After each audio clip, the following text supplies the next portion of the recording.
All right, we're live, y'all. We are live. Let me get the stream pulled up. Make sure you hit that like button on the way in. All right, we're live, y'all. We are live. There we go. There we go.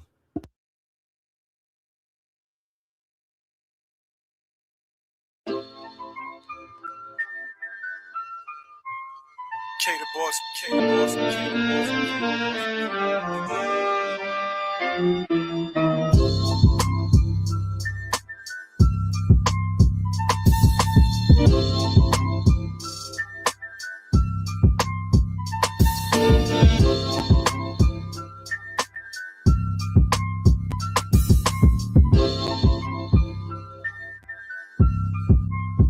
K the boss.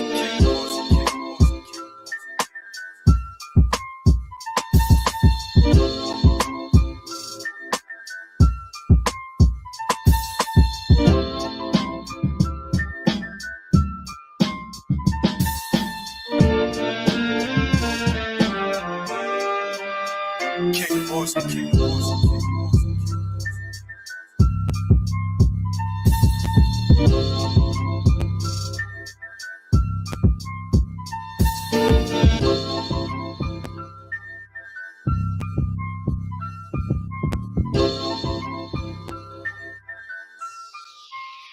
K the boss, K the boss, K the boss.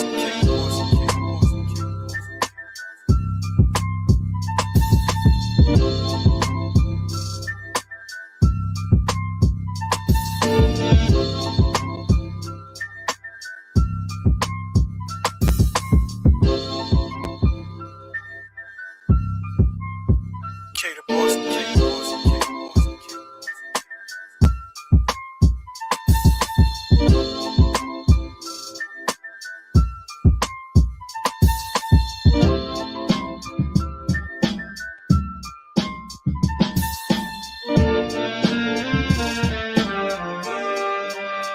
K the boss, K the boss.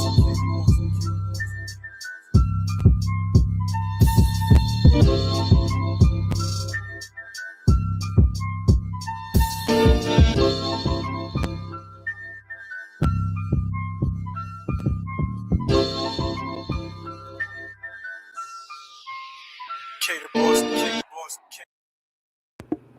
What up? What up? What up, everybody? Thank you guys for being here. Make sure you hit that like button on your way in. If you haven't hit the like button, please be sure to do that. What up, everybody?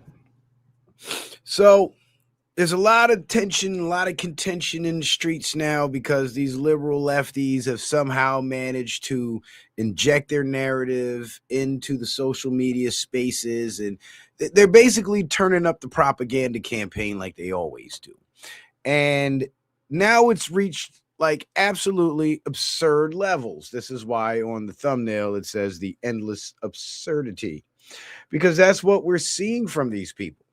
First, it was this big pushback against ICE when Obama did more ICE raids than Trump. Did you guys know that?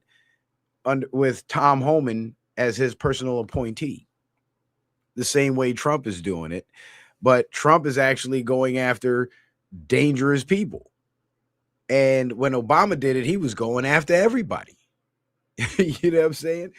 And but all this pushback is because you see, when Obama did it, he was just going after your average, everyday, run of the mill illegal alien that was, that hopped the border and snuck into the United States and was working a job, but they had no papers. You know what I'm saying? So nobody really cared. The landscaper got deported. You just hire another landscaper, whatever. But you're seeing all this pushback and the left losing their minds now. And you see this massive emotional manipulation campaign by the fake news media and their cohorts, of course, because by Trump going after the specific people that he's going after in these ICE raids, he's upsetting a lot of shit that was going on with the system. The Somali welfare entitlement fraud, it's billions of dollars. And these Somalis, when there was a discussion between a congressman and some state Democrat from Minnesota, or I think it was like a councilman or one of the lawyers or something. I don't know, somebody from Minneapolis, a Democrat. And the congressman was asking him about the statistics in Minnesota. And this Democratic representative of Minnesota did not know the statistics in his own state, or at least he pretended not to know it. And the congressman pointed out that Somali led households in Minnesota collect over 70 to 80%. Over 70 to 80% of Somali led households in Minnesota collect welfare of some sort. And I think it was like 78% or something crazy like that. And it's only like 7 to 10% of native Minnesotans, like actual American citizen led households, that collect welfare. So these people are just here soaking up all the damn resources. And not only that, but the fraud that they were committing was allowing them access to hundreds of millions of dollars worth of taxpayer funds by way of these government programs that Ilhan Omar and the rest of the Democrats helped set up. And they were stealing the money. And of course, they were paying these kickbacks back to these politicians so they would just turn a blind eye. You see, Ilhan Omar herself and Tim Walz and Jacob Frey, they didn't have to be the mastermind scammers behind anything. They just had to hold those political positions in order to be the person to turn a blind eye. When in fact, those political positions as representatives of the people those people that hold those positions are supposed to uphold the standard within the state and make sure things like this don't happen, and make sure that the taxpayers of not only Minnesota, but of America are not defrauded of their tax dollars. But instead, they were doing the opposite. They were eating off that money and they were turning a blind eye to the people stealing the money. So when Trump started going after these specific individuals in these specific networks, he started upsetting the cash flow. And you see, this is why everybody in Minnesota is making such a big fuss about all this, because ICE is operating in other states, in other cities all across the country, and we're not seeing this level of pushback as we're seeing from Minnesota, mainly Minneapolis. And that's because Minneapolis, Minnesota was kind of like their headquarters. Remember, I showed you guys the maps on last night's show towards the end of the show. Minnesota is their headquarters. That's where the majority of the money was coming in, and that's where it was being dispersed from. And this is why there's so much pushback in Minnesota, because they're essentially defending the castle, while Trump has ICE out there raiding the castle, so to speak, right? And not only are they going after the people committing the fraud, but they're also going after the foot soldiers who would provide material support to any I guess, for lack of a better term, to any sleeper cell combat units whose mission it was to take up arms and start shooting people. And because ICE is removing their hit squads, they no longer have the leverage that they had to stop these prosecutions. You see, in a lot of cases, these politicians that turn a blind eye to the corruption, and of course, Tim Walz and everybody over there in Minnesota, they're all in on it. But there's other cases where politicians not only turn a blind eye to it because they're being paid to, but they turn a blind eye to it because their lives are at stake. If they were to come out and say something, they would lose their lives. This is why Hillary Clinton has such a long list of associates that committed suicide, because these were people that were planning on blowing the whistle on the whole operation. And, well, because the deep state controlled the system, they were able to give themselves cover and produce, a hit team to take this person out. So there's a lot at stake here, and it would be these sleeper cells that would do these hits, like the Mexican street gang MS-13. They're a well-known hit squad for the Clintons.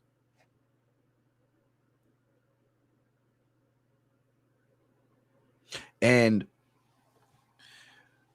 if they don't have their hit teams, they don't have the physical leverage to, to rule by threat, right? So the threat element is being stripped away.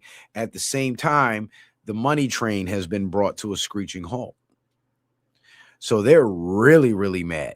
And they're so mad, in fact, that now they're encouraging people to go out there and essentially die for the cause of stopping ICE. And in stopping ICE, they're giving cover to these sleeper cells. They're giving cover to the fraudsters, and they're giving cover to the other illegal aliens who are here in mass to provide cover for those people, whether they know it or not. This is why the migrant caravans had to be bussed into the border, because those people didn't walk all the way across Central America like that. They were given rides and they were bussed through several countries, and the bus companies all got got exposed when Candace Owens did her expose of the Black Lives Matter global network.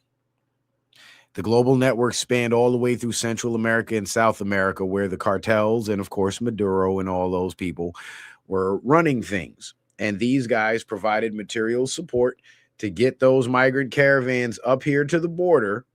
And they had to bring thousands of people because they needed their sleeper cells to mix in with the crowd so it wouldn't raise alarms, even though people started noticing an overwhelming number of military-age males and they were raising the alarm. These were the operatives. And these operatives were sent here to set up the drug operation networks so they can start raising funds and acquiring weaponry. And they would acquire weaponry, keep them in stash houses, and when the riots start, their goal, this is why Jacob Frey had the police step down, and this is why they found that big old box or those boxes of new NYPD uniforms in New York City. Their mission was to acquire police uniforms, disguise themselves as police officers or ICE officers, and go out there in the streets and shoot people. Exactly what they did in Iran. And because they don't have their sleeper cells, because when you go look at these individual ICE raids, when they catch especially the drug traffickers, there's always large amounts of weapons being found. Insane amounts of weapons. I showed you guys a couple of reports about 2 or 3 streams ago, right? One where they found dozens of fully automatic rifles and thousands of rounds of ammunition. What do you think that ammunition was for? And these Democrats, they are so desperate to keep the fraud going and keep providing cover for their hit squads that they're willing to break the law, call for violence, call for insurrection, encourage their people to go out there and get themselves hurt, just to create as big of a spectacle as they can so they can give themselves cover. And of course, 99% of the people on the left, they have no morals, they have no values, they have no independent free thought. They're NPCs, non-player characters, and the talking heads that are broadcast to them on TV, those are the programmers that program the NPCs. So once the programmers started uploading the software, uploading the programming to the NPCs by way of their public declarations, of course, the NPCs took to the streets. The NPCs take to the streets, then the organizers and the funders come in and they set up their little ICE watch units and all that shit. The police stand down, they take over the city, and instead of having a normal operation for the feds where they come in and have the support of the local PD, they come in and they meet massive resistance in the street. And what's crazy is Trump just had a talk with Tim Walz about getting the state police out there to support ICE, and Tim Walz capitulated, right? So you would think things are moving in a positive direction. Maybe the military won't have to be deployed. But I beg to differ.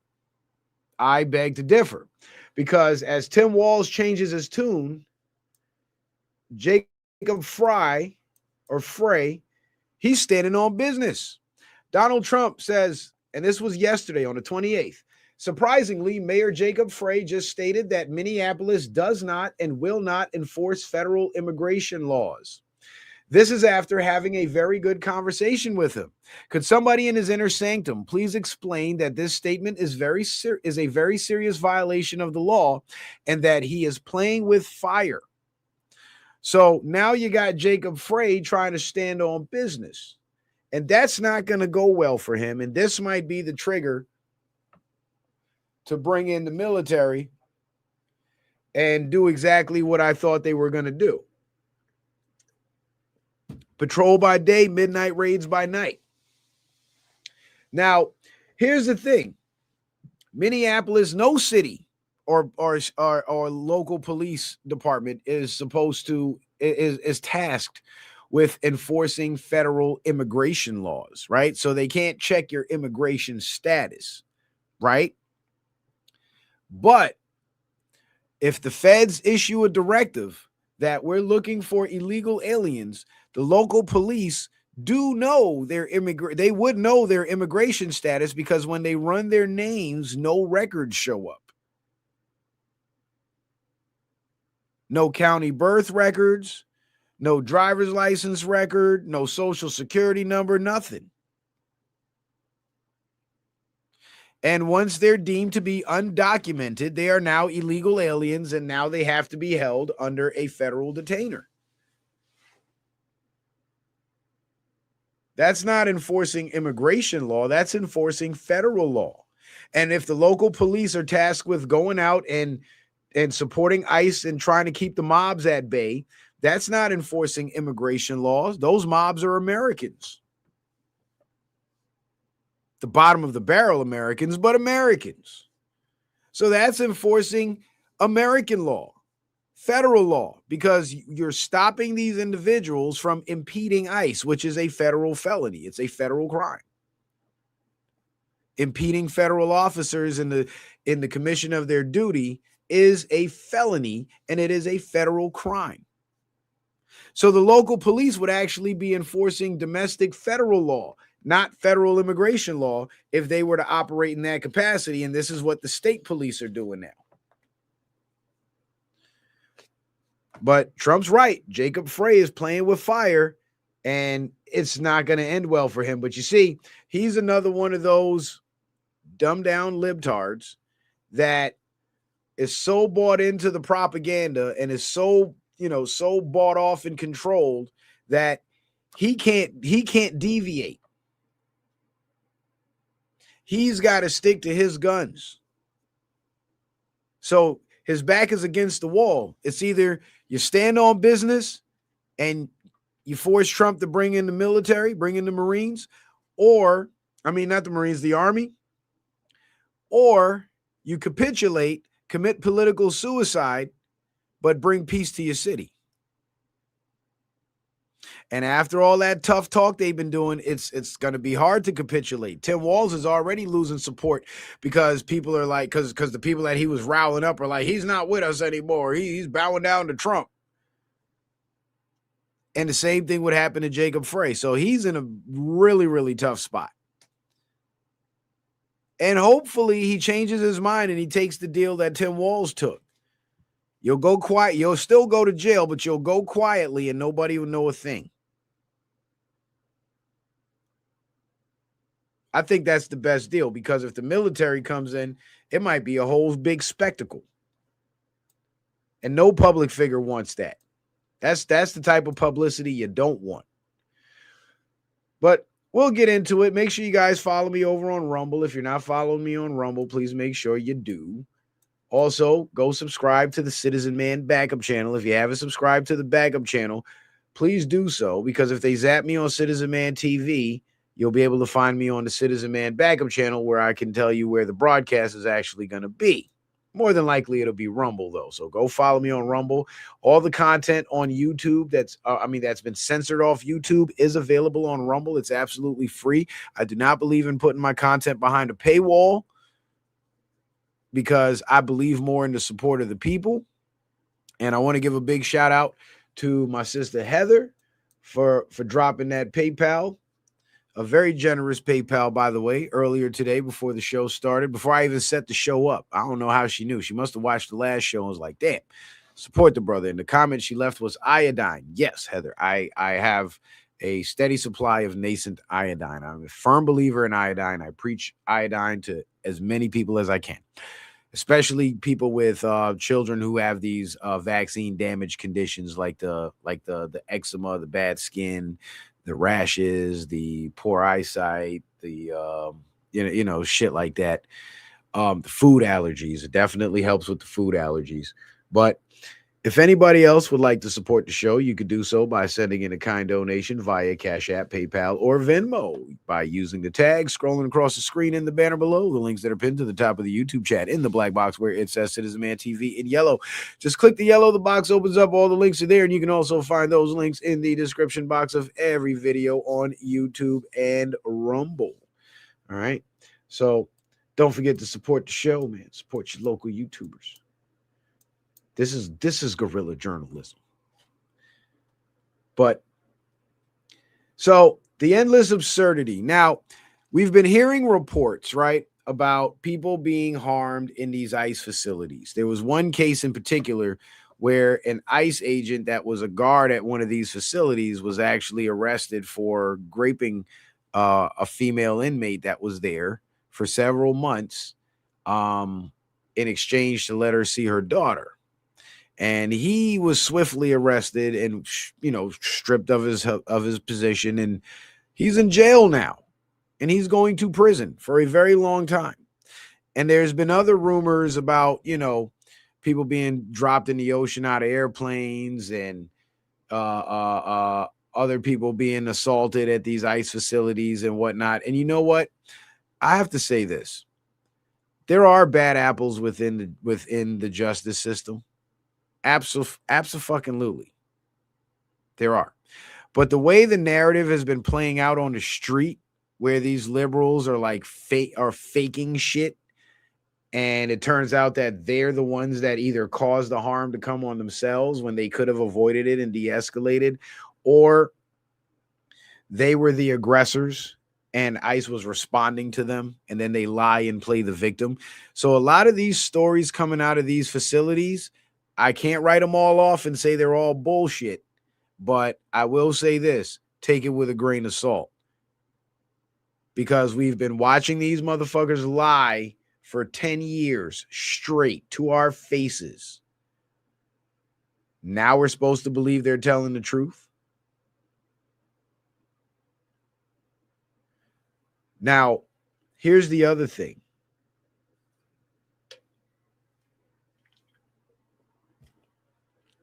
The people that are speaking out against ICE and are against what ICE is doing, by default, they are in support of keeping the illegal aliens, those foreign nationals who don't have legal status in the United States, who are soaking up all the welfare resources. Those individuals, they are defending those individuals remaining in our country, when just a couple years ago, everybody was making a big stink about these individuals being in the country because crime was at an all-time high, and certain government resources and services that were supposed to be available to American citizens were not as available anymore because you had this long line of foreign nationals who shouldn't be here. American citizens were getting kicked off of flights. So the Biden administration could move the illegal aliens all around the country. Brother Sanchez even posted a video. I think he took it down, but he even posted a video. And if some of you guys follow me from Brother Sanchez's channel, I'm pretty sure y'all remember this, when he was walking through the airport in Atlanta and he was tripping and he was mad as hell because he showed up on time for his flight and he wasn't allowed to board his flight because somebody else got his seat. That was happening to thousands, if not millions, of Americans across the country. And the airlines were not telling the passengers why their flights were being forfeited, but it was being forfeited in place of these illegal aliens so they can all get on the planes and go where they needed to go. That's what was happening. These people do not belong here. They never did belong here. And the law had it been enforced under the Biden administration, those people would not have been here. But now that they're here, excuse me, but now that they're here and we got this big old mess to clean up, this is what's necessary. Because when the precautionary measures were being proposed, like building the wall, securing the border, it was racist and nobody wanted it.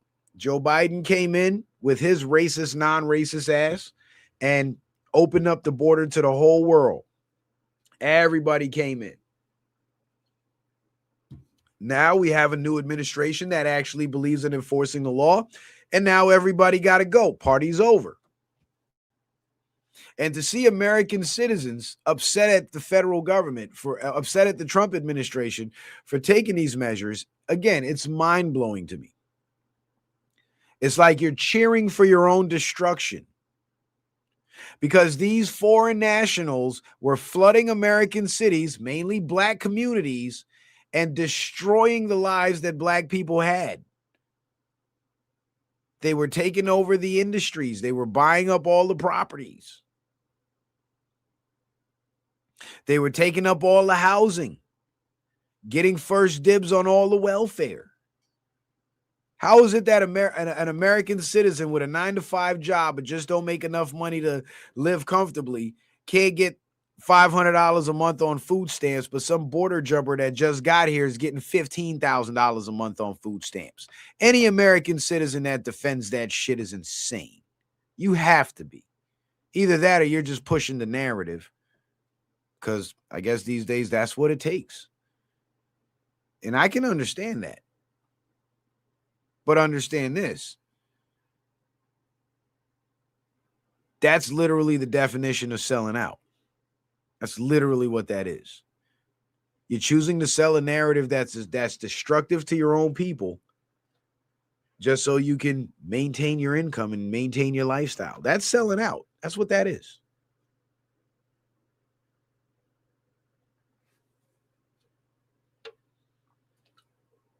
Because millions and millions of foreign nationals flooding into our country within a 4-year span, that is not feasible. And there's not enough resources in this country to go around. And then when you couple that with the amount of fraud they're committing and the amount of money they're actually stealing that they're not entitled to, that's an even bigger slap in the face. But here's the game that they're playing. Oh, Trump is going after all the colored people, so we as colored people have to support the colored people. You see, that's where the Democratic propaganda comes in. Once they start making it about color, you already know you're being bullshitted, because this is not about color. This is about nationality. Oh, why don't we hear about the white people getting deported? Because it's only about 7 or 8% of them, number one. Number two, ain't nobody getting in the streets making noise for them like they doing for the quote-unquote colored people in Minnesota. Number three, they're not out in the streets getting their asses shot off by ICE. When ICE comes to get them, they surrender because they're not stupid.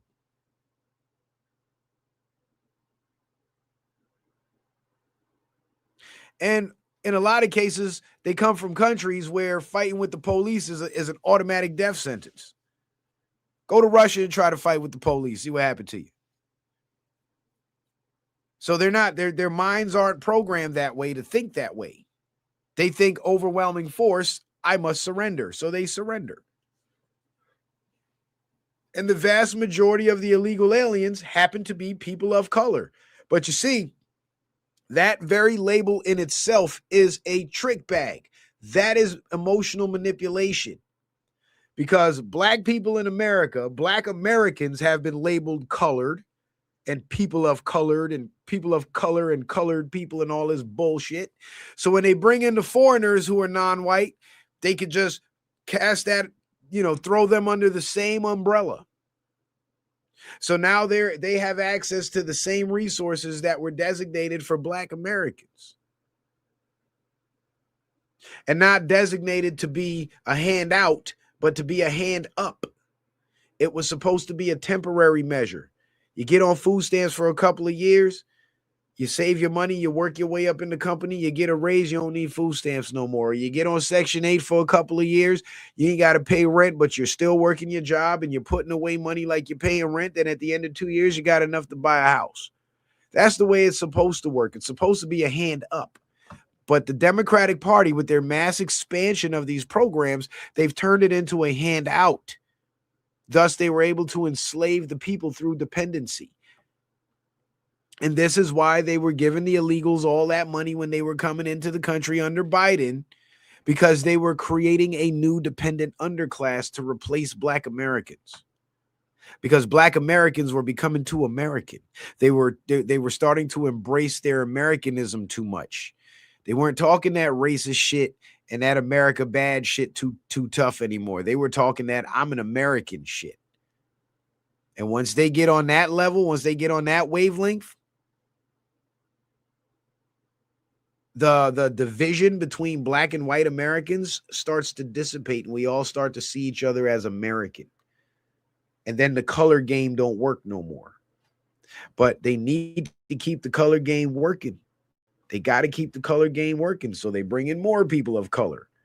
And now these people of color are under threat by the Trump administration, who's this big bad racist, another lie they've been telling us for the last 10 years, who's this big bad racist, and now he's going after all the brown people. No, he's going after the fucking illegals, because if it was 10 million illegal aliens from Canada flooding in here under Biden, guess what? He would have been going after the white people. It just so happens that these people are brown, but that people of color label, it's a false label. And it's a false label to give these foreigners the same acknowledgement that is due to Black Americans and Black Americans only, because Black Americans were here before America became America. They lived, and many of them fought in the Revolutionary War. They lived through slavery, the Civil War, many of whom fought in the Civil War and died, the Civil Rights Movement, Jim Crow, the KKK. They've been through it all. And Black Americans deserve to be recognized as who they are. But the Democrats, they shit on Black Americans and they piss on Black Americans every single time they use this people of color categorization, and they put Black people under the same umbrella as these fucking foreigners whose bloodlines did not go through any of that bullshit that Black Americans went through. See, Black Americans are a unique group of people.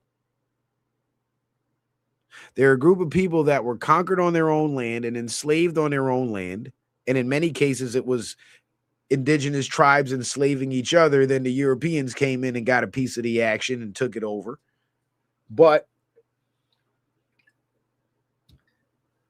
for a group of people to survive through that and make it all the way to the 20th century, where before integration, Black wealth was on the rise, businesses were growing, the families were intact, shit was good. When was America grateful back for Black people? I don't know. When Black children knew who their fucking father was and both parents lived in the same household. That's why Black fathers today, many of whom who didn't have a father, are ranked the number one fathers in the country. Because many of us live through that shit and we make it a point to do better. And that in itself contributes to the growth of America.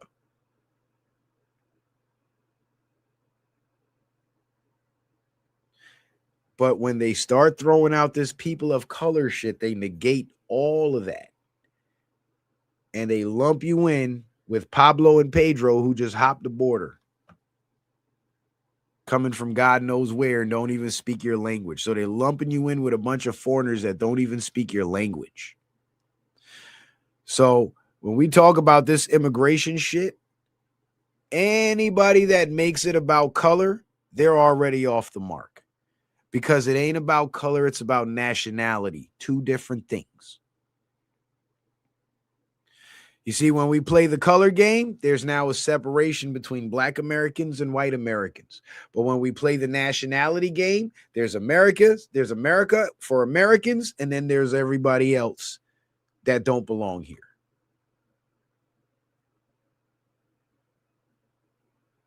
So that people of color bullshit don't work no more. You see, but they want you to keep looking through the racial lens, because as long as you keep looking through the racial lens, you're not going to want to listen to what the white conservatives were saying when they've been right the whole fucking time. And you're going to be more likely to take notice of what the black Democrats are saying, because in your mind you're thinking in color still. And this is not a situation to be viewed that way. You're looking at it through the wrong lens. So your vision is blurred.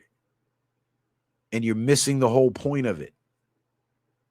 It ain't about black or white. And you see, the Democrats are trying to get black people out in the street to support the illegal aliens and get black people mad at ICE and shit. So they'll go vote for more anti-ICE Democrats. Because they want to replace you. They literally want you to advocate for your own destruction. And every American, especially black Americans, that hold the anti-ICE position, they're grossly misguided.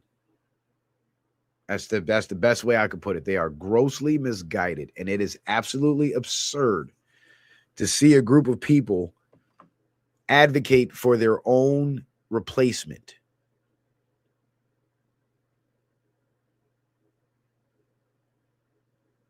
The same group of people who have had to fight their way up from the bottom, from literally not even being considered human, to today having the full rights and constitutional protections as everybody else. Having the ability to do business with anybody and make as much money as you want, as hard as you're willing to work, and as smart as you're able to be.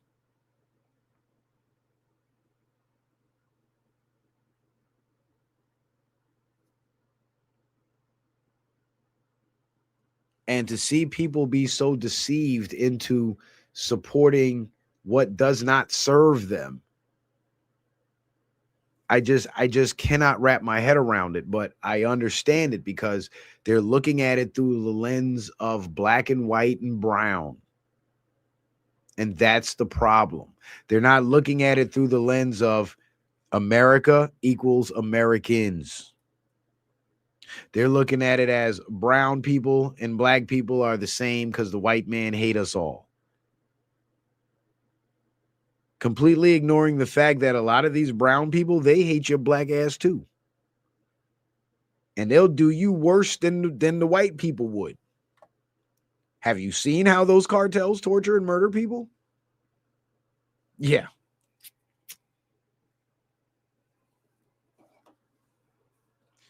But the game is bring them in, give them an upper hand, and the next generation that's birthed from this population, they now have full rights and citizenship. Now they can run for office. Now they can become your police. Now they can become your school teachers. Now they'll be your doctors, and they'll be your judges, and they'll be your lawyers. And next thing you know, they'll be running everything.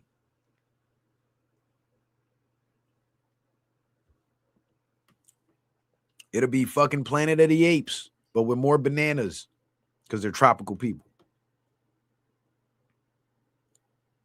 Look at what happened in Los Angeles.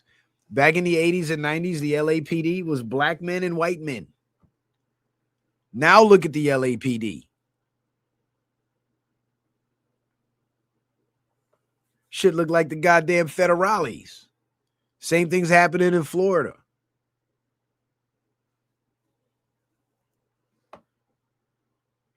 And Americans are so busy being distracted with this black-white bullshit that they don't even see what's happening right in front of their noses. And they don't even see that when Biden opened up the border, he pushed the accelerator pedal on that shit.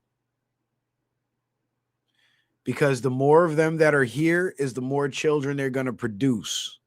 And Trump wants to restrict the 14th Amendment to descendants of slavery, American slavery.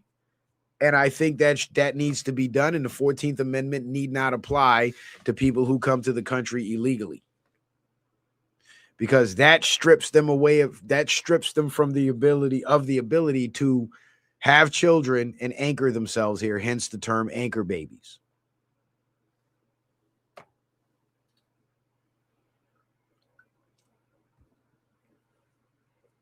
So ICE is doing what needs to be done. It didn't have to be this way, but the Democrats fought and stole a whole election to get their way to open up the borders, and they got what they wanted. And now the country's got to be turned upside down to get rid of this invasion. But the good news is all the craziness and the absurdity, it's been festering all over the country in all these Democratic sanctuary cities. But for the most part, it's been dying down. But in Minnesota, it's at a fever pitch. Hence tonight's topic. Ilhan Omar pulls a jussey smollett. Fake media outrage and emotional manipulation. And that's another reason why they like to play the color card, because it's emotional manipulation. And I told you guys, they want to get black people out in the street so they can turn up the sleeper cells they got left, so they can go shoot black people, and they can keep saying Trump's racist, and turn the whole country against Trump. That's what they're trying to do. They need some black people's blood to be shed.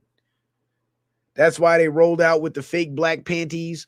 That's why they rolled out with with these certain YouTubers selling the narrative and shit, because their goal is to get black people to follow these liberal white people out into the street, and they'll be the ones catching bullets from ICE and Border Patrol. But in a lot of cases, it won't be ICE and Border Patrol. Federal judge threatening ICE director with contempt donated to group helping illegal immigrants. Right. These federal Minnesota judges, especially in Minnesota, they're all bought and paid for. They're all corrupt. Look at this. How do you have the judge donating to a group that's helping people break the law? And did you know the judge had to withdraw his order of contempt? Yeah, the judge is falling back now that this is out. The absurdity. So clearly you have a judge that's helping with his own personal money to fund illegal aliens, and you expect him to just sit idly by and let the illegal aliens be removed from the country? Hell no. He's going to use his judicial power. He's going to abuse his judicial power to put a stop to that shit pronto.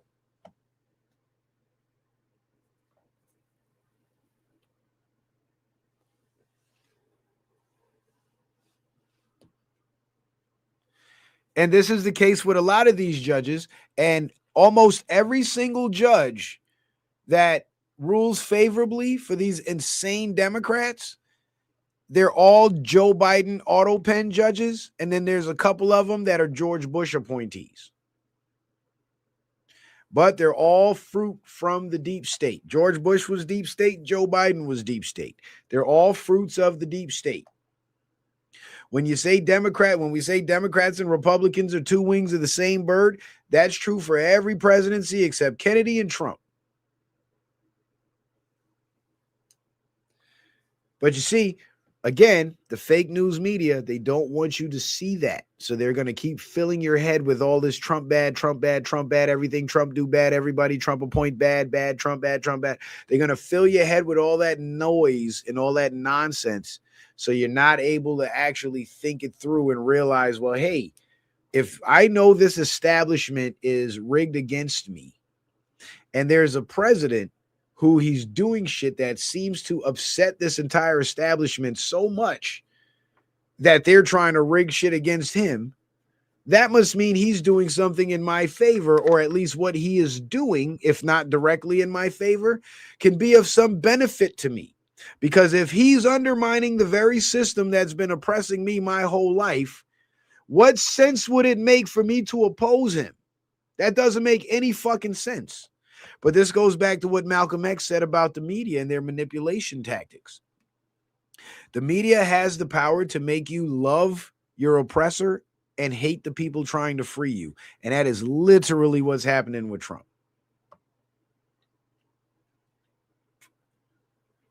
Trump just freed 29 million people in Venezuela by removing Maduro. And motherfuckers found a reason to be mad about that.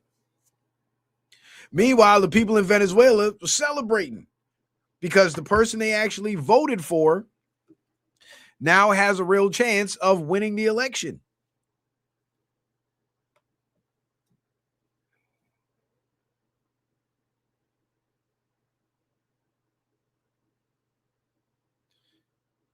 And I believe that a lot of these judges, and wait till tomorrow night's show, we're gonna go real deep into it. But I believe that a lot of these judges are gonna their time is coming to an end too. Their freedom clock is about to run out too. And it's all being done on purpose. You see, you need the judges to expose themselves so the list can be put together of who they need to pick up, right? The agitators, they have to be allowed to run wild for a little while so the database can be put together so they know who to go after. The funding needs to start, they need to let the funding move around a little bit so they can track the money and see where it's coming from. And the more these politicians talk and the more these politicians incite violence, is the more counts of that specific violation of law that they could be indicted for. So essentially, they're boxing themselves in, is what they're doing. So as frustrating as it is to watch, because many of us for years have been saying we need to see people go to jail, and I don't disagree. I would love to see it. The only problem is not only are there violent sleeper cells with guns and weapons, but there are political sleepers out there too who are just itching to fill these positions. So one clean sweep, get rid of everybody, but then there's another wave of replacements who are going to come in, restart the program, and get it all going again. And next thing you know, 5-10 years down the road, we're right back where we were under Obama. And to remove that infiltration at that point will be 1,000 times more difficult. So this is the only chance that the country has to get rid of this foreign infiltration, this Democratic cancer. And Trump is the only one that's making any real steps towards doing that.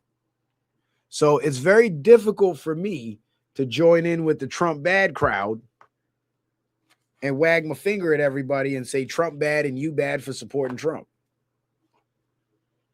And there doesn't have to be, there's no degree to it. It ain't got to be 50%, 90%, 100%. I look at it like this. There's no gray area. Either you support him or you don't support him. You don't have to agree with everything he does. And I've stated several times, there were several things that if I were him, I would have done differently. Like, especially with the COVID thing, I would have been the loudest one on the news saying this shit is fake. What the fuck are y'all doing? Don't listen to these motherfuckers. You know what I'm saying? That's what I would have been doing. But I understand why he played it the way he played it, because again, I'm not in his shoes. I don't know everything that he knows. So I got to respect his decision, and I got to respect the way he's choosing to move, because here we are 5-6 years later from that point in time, and now we see the play. Operation Warp Speed killed any chance of a mandate. That was huge, but people didn't see that.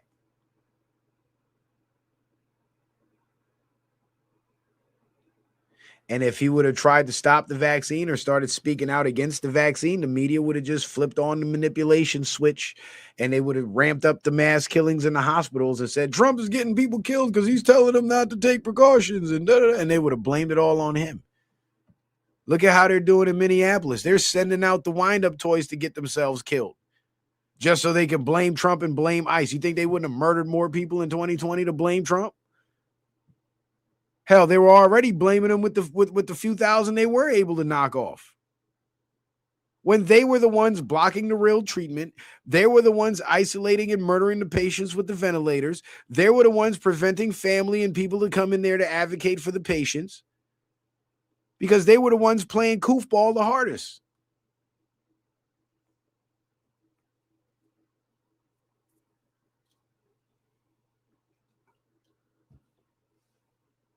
You see, here's the thing that people need to understand, especially people that view themselves as being of a higher intelligence.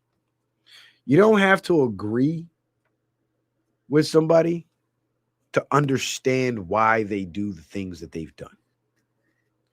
And that's what I try to give you guys.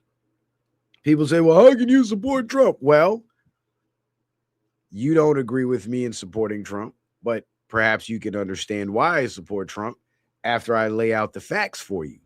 The facts that you're obviously missing. Because if you knew these facts, you would probably have a similar opinion to mine. But that's how the media plays the manipulation game. Sometimes they just outright lie, like telling people cops don't wear masks when cops have been wearing masks since the fucking 80s. But or they'll give you part of the story and they won't give you the rest of the story. So they'll lie blatantly or they'll use lies of omission. And in this case, when it comes to the illegals, they're using lies of omission. Mainstream news, Fox, Newsmax, most conservative news outlets have already been reporting on the sleeper cells. I showed you guys a couple of articles. I even compared it with the Israeli sleeper cells that are operating in Iran. And I showed you guys the parallels of how the mass killing they pulled off in Iran is more than likely what they're planning to do here. It's the perfect opportunity to blame it on Trump and blame it on the Republicans. They're already trying to paint ICE as these violent criminal thugs with masks on, right? So imagine if they can actually get real violent criminal thugs with masks on to appear as if they're ICE agents and catch them on video mowing down a crowd of people, a crowd of peaceful protesters. Imagine how valuable that would be to pushing their agenda and emotionally manipulating the people, because nobody likes to see, mass death. So once they throw that on you and you get all emotional, then they'll say, Trump did it. Get Trump. Now everybody hates Trump. Ain't that what they did with bin Laden and the Muslims after 9/11? We watched thousands of our fellow Americans be killed at the hands of our government with the Israeli Mossad helping. And we were all ready and gung-ho to go to war in the Middle East and go kill the Arabs who had nothing to fucking do with it. That's how it works. And it works. The George Floyd shit, same thing. They broadcast that man dying with a knee on his neck.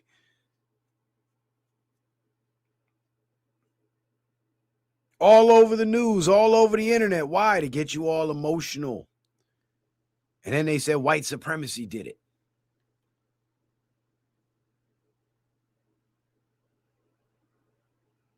That's why I keep harping on the sleeper cells. This is why those ICE agents are so militarized. If you go back and look at ICE raid footage from the Obama era, those guys are wearing regular street clothes, but had their badges out and maybe they were dressed like plainclothes police officers.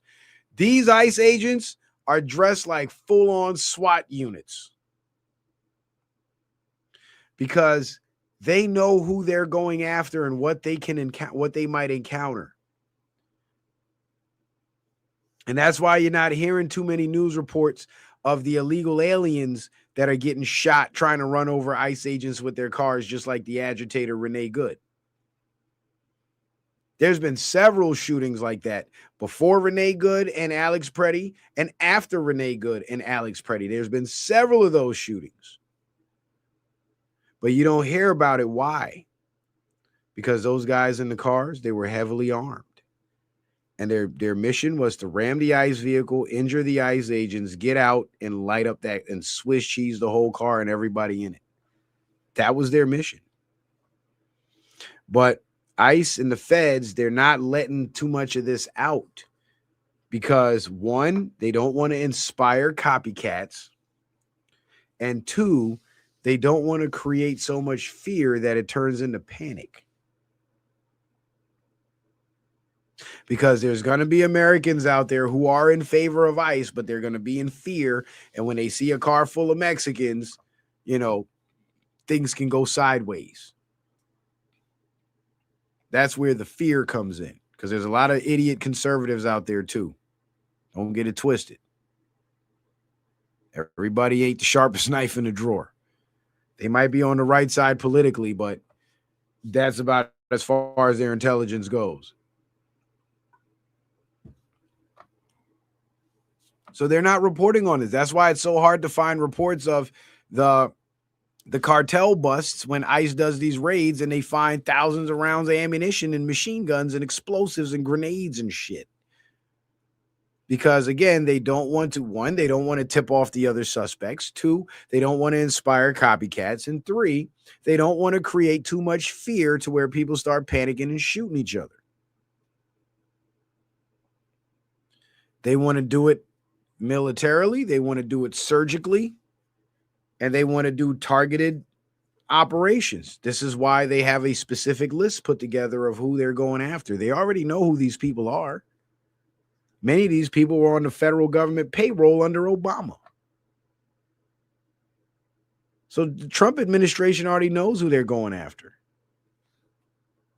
Remember, the Doge investigations investigated every dollar flowing through the federal government in and out. You think Trump doesn't know where the money's coming from and where it's going? So all this resistance against ICE and this propaganda push to rile the American people up against ICE, it's all media manipulation by the fake news media. That's all it is. And it's media manipulation to get the American people to advocate for propping up the same system that's been oppressing us. And it's been oppressing us so much in the last 5-6 years that they brought in an entire population of foreign nationals and put them in line in front of us for the same government services that we pay our tax dollars for. They just did it right in front of our faces like that. And there's still Americans out there advocating for this system to continue. And you can't advocate against ICE and say you want to change and bring down the system. You can't the two don't mix. Here's why. Because the ICE operations is changing and bringing down the system. The system of control also consists of hit squads at the ready to carry out assassinations when somebody important doesn't want to play ball. That's a part of how they maintain their control. They also maintain their control by laundering the cartel drug money. So what do? You cut off the cartel drug money by cutting off the supply. Hence, get Maduro out the fuck out of Venezuela. Bomb all the drug boats. Lock down Central America with Operation Southcom. Threaten Mexico with military invasion. Now what do you see the cartels doing? Having to produce the drugs here in the United States. And who's helping them? The Somalis, because they got the money from the fraud. The Haitians. Other Hispanic groups. The liberal white people. You see what I'm saying? So these targeted operations are designed to strike at the very core of the control mechanism that the system operates off of. And these politicians who are part of that system and benefit tremendously from that system are very upset at Trump about that. And they want you to be upset at Trump too, because they need your consent and your help and your vote to keep that system propped up. Because without your consent, they're as good as gone. Now, give me a second, guys.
All right, I'm back. I'm back.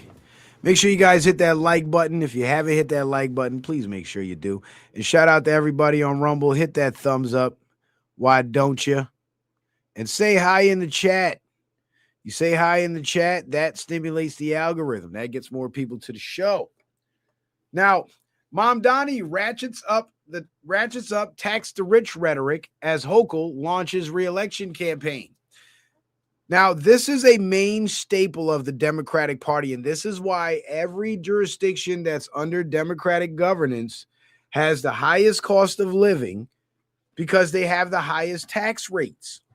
And tax the rich, I've explained this several times, but for some of you that might have missed it, I'll break it down. Clip this for your channel. Tax the rich is a failed policy. It's a failed policy because it sounds good on paper. The guy that's making the most money, he should pay the most taxes. Sounds logical, but it doesn't work. And it doesn't work in reality, because when you raise the taxes on the rich guy does everything he can to avoid those taxes, whether it be fudging his books or downsizing his company to lower his income so he doesn't meet that threshold and have to pay those high-ass taxes, or just moving away somewhere else and setting up his business elsewhere where he doesn't have to pay those taxes. On the other hand, for, let's say, landlords that can't just pack up and move their building, right?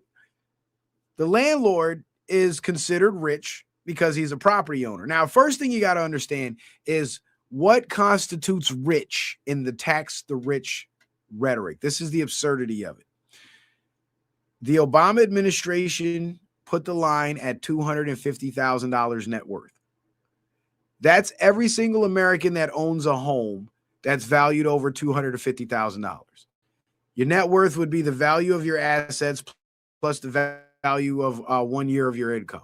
That's approximately what your net worth would be. So Americans making, let's say, $75,000 a year, and they own a $250,000 house, regular ass working class family with a regular ass house. Their net worth is now $325,000. Guess what that means? That means they're in the rich bracket.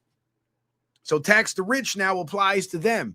Their taxes go up. Now they bring home less money on their paycheck. So when they say when Democrats say tax the rich, they actually mean tax the middle class, because that's who eats those taxes.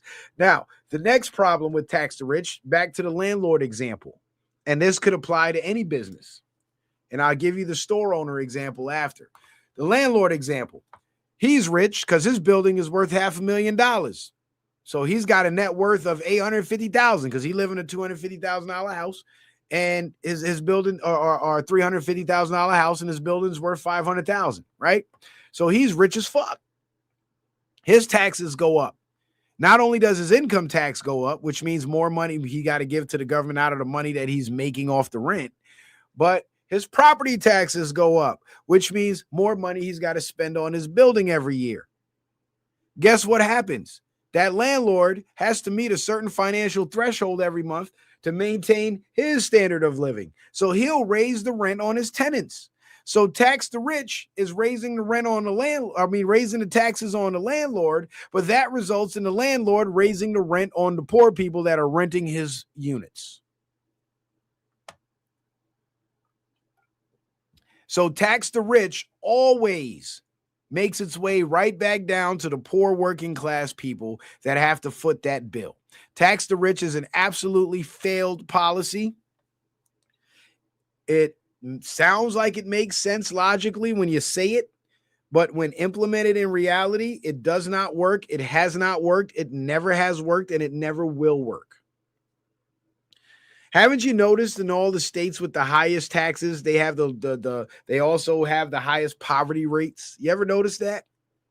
You know why that is? Because the rich people who would be subject to those taxes, they don't want to fucking live there.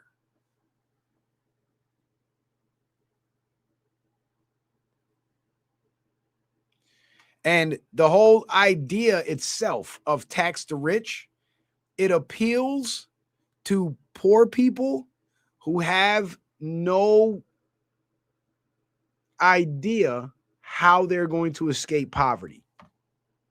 Think about it. Tax the rich. When you consider another group of people above you as being rich, and you're okay with the government literally oppressing them by taking more of their money just because they got it, that means you have no aspirations of ever becoming rich. You can't. Because who wants to aspire to be what they hate? Who wants to aspire to be what they sick the government on to extort? Because if the government is extorting the rich by overtaxing them, why would you want to become rich? So tax the rich is literally a policy for bums. It's a policy. And when I say bums, I don't mean bums as in broke, poor, homeless people on the street. I mean bums as in people who have a complacent mentality where they don't think they can do any better and they don't strive to make it any further. They're complacent. They're good where they at. As long as mama got a couch for me to sleep on, I'm cool. Tax them rich people and give me a bigger check every month. Them kind of motherfuckers. That's who that appeals to. Because any hardworking person with actual dreams and aspirations and goals that wants to make something of themselves in this life, that tax the rich shit would rub them the wrong way. Because in their minds, they're thinking, well, if I support taxing the rich, that means I'll be paying them big ass taxes when I get rich. But this is why they raise the taxes and they like to rule over the poor people. Because this is the type of goofy shit that they get the poor people to fall for, not knowing that taxing the rich means their cost of living is going to increase. And what's funny, I had a debate with my dad about this, right? And he was talking about how, the Democrats are compassionate because, yeah, they want to raise taxes, but they want to use the money for welfare and to help people. And I'm like, no, they're creating dependency. And I was like, Dad, you worked your whole life and you've never sat on your ass and expected anybody to give you anything. You raised me. I watched you do it your whole life. Now, how far do you think you would have made it if some rich guy came around and was like, hey, Gavin, you're working too hard. Let me hit you off with $5,000 a month so you ain't got to do shit. Would you ever have strived to do any better, or would you have become complacent? He said, yeah, you're right. I probably would have become complacent.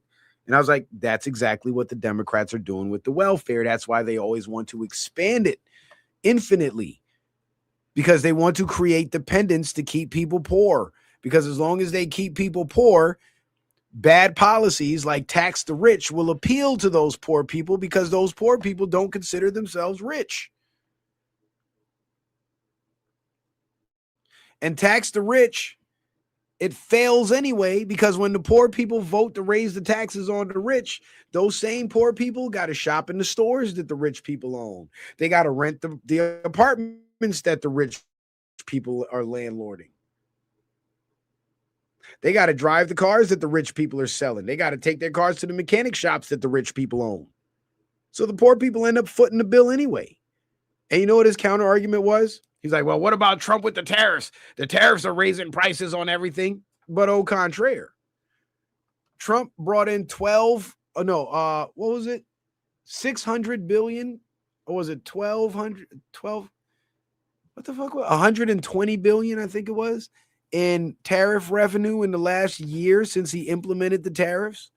And have you guys seen prices go up on anything? Because the only price movements I've seen was a very, very slight downtick, where shit that cost an arm and a leg now costs about a fingernail.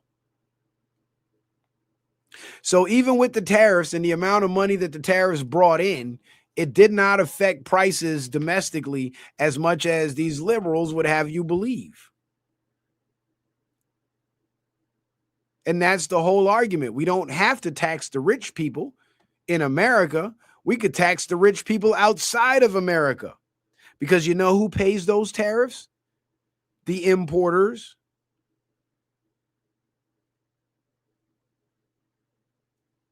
So the tariffs is actually a tax coming from an international monetary source. It's not an internal domestic tax. Those foreigners pay that fucking tax. So we don't have to pay that tax. And Trump is now recirculating the tariff money back into the farms. The farms are getting. He's designating, I think, $60 billion for the farmers all across America, and that money is going to be divvied up based on who qualifies to get it and whatnot through the application process. And you know what that subsidizing of the farmers is going to do? It's going to lower food prices. So the tariffs are actually having a positive effect on prices, whereas the prices are getting lower when these same liberals have been manipulated into believing that tariffs are somehow going to drive the prices up. Well, we haven't seen that. That's not happening. But what we have seen is tax the rich, not only drive prices up, but drive prices up at such an insane rate that the economy can't keep up with it. The state of California, I believe, has the highest taxes in the country next to New York. You know what else the state of California has? The highest homeless rate. The two go hand in hand. You overtax the rich people got to raise the prices, and a certain class of people get priced out of the entire market. There's no reason why an American with a 9-to-5 working 40 hours a week shouldn't be able to pay their own rent. But this is how they move. This is how they roll. And they push these idiot-ass policies because they know that the vast majority of people that support these policies are idiots in the first place. Because to tell you the truth, you have to make some really a long series of stupid decisions to find yourself fucked up financially in America to where you got to go live on the street. I'm sorry, but that's the truth. You have to be an absolute moron. And I'll tell you, I've done some stupid shit in my life, and I've found myself in some really shitty positions. But you know where I never ended up? Homeless.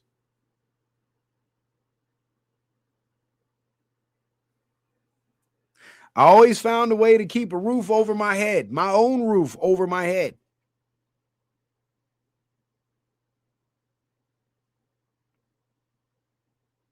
Because I'm not a fucking bum.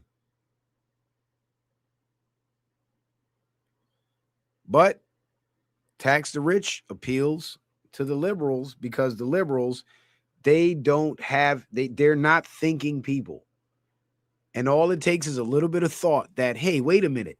If that store owner has to give more money to the government, that means he's going to have to generate more money. And if he generates his money through his merch sales, well, the merch prices are going to have to increase to offset the cost of the increased taxes.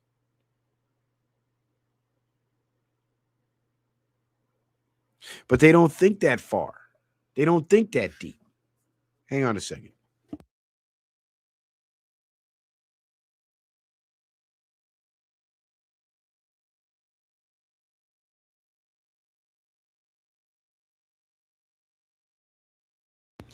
And they don't think that deep because most of them just don't think. That's the problem. Because if we were a nation of thinking people, that whole tax the rich conversation wouldn't even be a conversation. Because everybody would already know, nah, that's a bad fucking idea.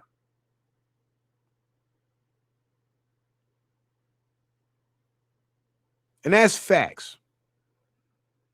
Everybody would know it's a bad idea and it wouldn't even be a conversation.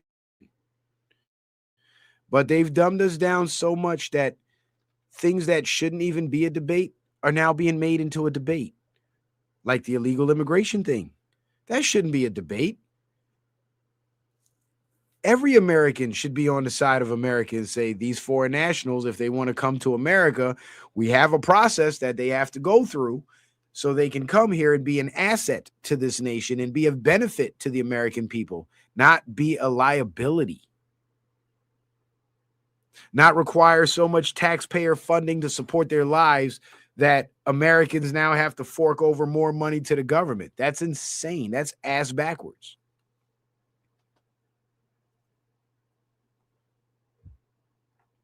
But most Americans are so dumbed down they can't find their ass with both hands. So this ass backwards shit works on them.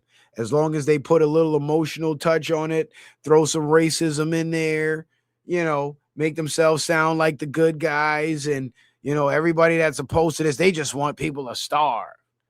And the whole idea of tax the rich appeals to the bums because the bums in their minds are thinking, well, the rich people that actually got out there and got something, well, they'll pay more money to the government and the government's going to give me that money. That is a bum ass mentality to have, to be pocket watching another man and expecting the government to use force to shake that man down, take money out of his pocket and give it to you. What kind of man even thinks that way?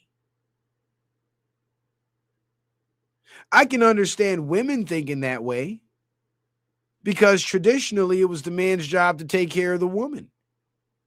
And in a lot of cases, it's still that way, where the man works and pays all the bills and the woman gets to stay at home with the kids. So I can understand women pocket watching men and wanting to get in their pockets because that's traditionally the way it's supposed to be.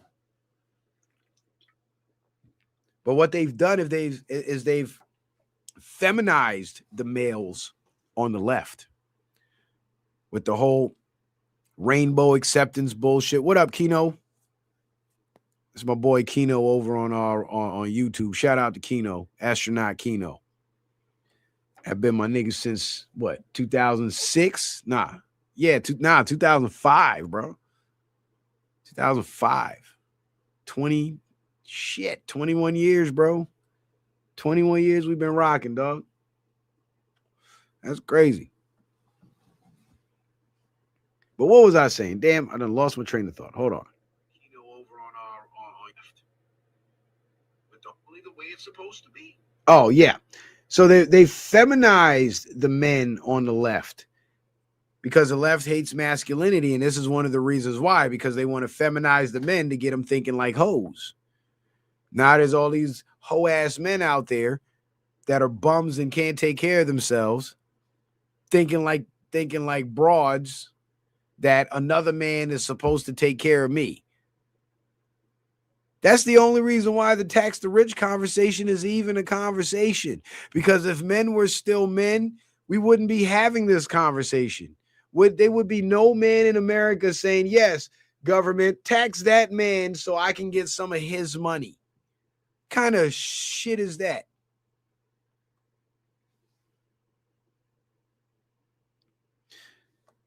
No, Dr. Mindbender, I think you're misunderstanding me. He said, why would she pocket watch if I'm taking care of her? No.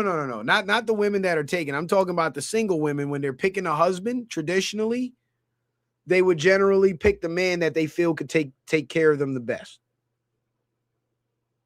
Because that was the natural order of things. The man worked and provided, and the woman stayed at home with the kids. So naturally, the woman would want the man, who would be the best provider. This is why, even to this day, the men that make the most money tend to get the most women. Are those women not pocket watching those men? You feel what I'm saying? But of course, once she chooses a mate and they get married and they settle down, she ain't watching nothing else or watching nobody else. But when it comes to the political sphere, right? When it comes to the political aspect of things, that is a feminine trait, is what I'm saying. It's not a masculine trait to look at what another man is doing and what another man is making and feel like you can make policy to take from that man to benefit yourself. It's not a masculine trait. It's born out of jealousy. And jealousy is a feminine trait. That's what I meant, Dr. Mindbender. And I'm glad you asked that question, because if you got that impression, I'm pretty sure other people might have misunderstood me too. So I appreciate you asking that question and allowing me to clarify, because I want to be clear here. But this is why there's so much bitchification on the left. This is why all these liberal males got broke wrist energy. Because emotional manipulation does not work on masculine men. We don't operate in our emotions. We don't think that way. We need logic. And this is why the majority of male American votes went to Donald Trump, because Donald Trump is pragmatic and logical. This is why the majority of the Democratic voter base is women, because they use emotional manipulation.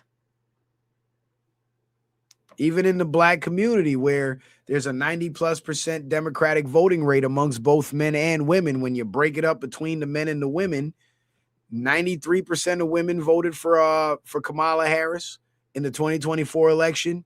And I think it was like 85 or 87% of the men voted for Kamala Harris. But there was that significant percentage of men that did not vote for Kamala Harris and voted for Trump.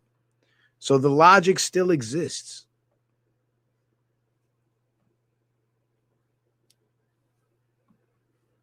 And anybody with a logical thinking mind would automatically know tax the rich is a bad idea. But they package it real well and they sell it to you real nice and they make it sound like, oh, they're going to be the most benevolent leaders, just pay more in taxes. Well, after all the Somali fraud got uncovered, we see where all those taxes go. And here's another thing. Getting rid of that fraud and stopping that fraud, it's going to open up, it's going to clear a lot of room for our taxes to be significantly lower, because the government will not require that much funding every year to keep all these bullshit programs going. And not only that, but the tariff revenue is also going to offset the need for income taxes, because Trump's ultimate goal is to keep running the tariff program until he can abolish property taxes and income, until he can abolish income taxes. And certain states are now looking at abolishing property taxes.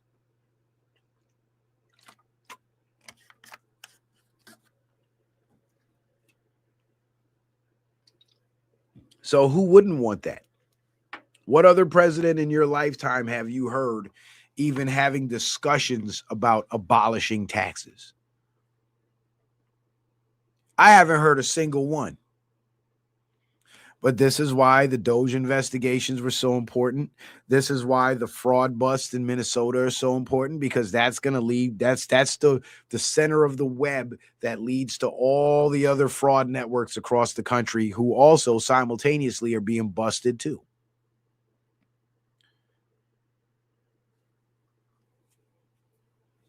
So tax the rich is a bad policy. It's a failed policy. And everywhere it's been implemented, it's caused economic disaster. That's why New York City is the way it is. Go look at the tax rates in New York City. Now you'll see why the rent's so goddamn high. Now, let's jump to Iran real quick, right? So witnesses describe Iranian protest massacre. This is the story that they're using to try to get Ayatollah Khomeini out of office, right?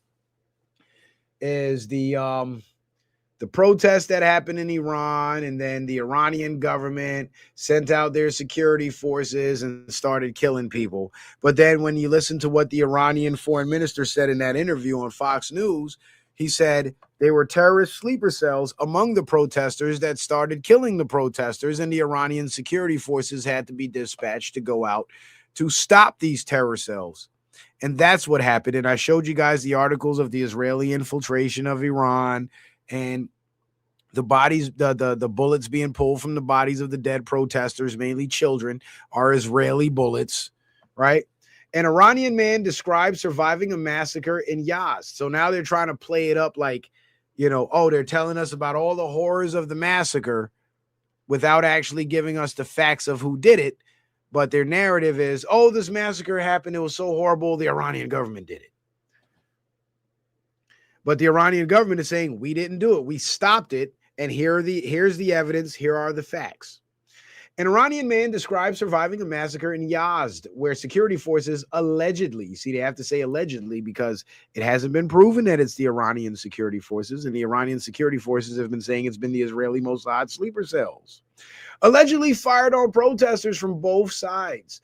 Activists say thousands died in a nationwide crackdown earlier this month. You see, and they're calling the terrorist attacks a crackdown when the real crackdown was the Iranian security forces going after the terror cells. That was the crackdown. Witnesses, including an exiled rapper, and I underline this part because Who is that Paul Birdsong clown that came out with the new black panties trying to get black people in the streets to support the illegal aliens? Wasn't he a failed rapper too?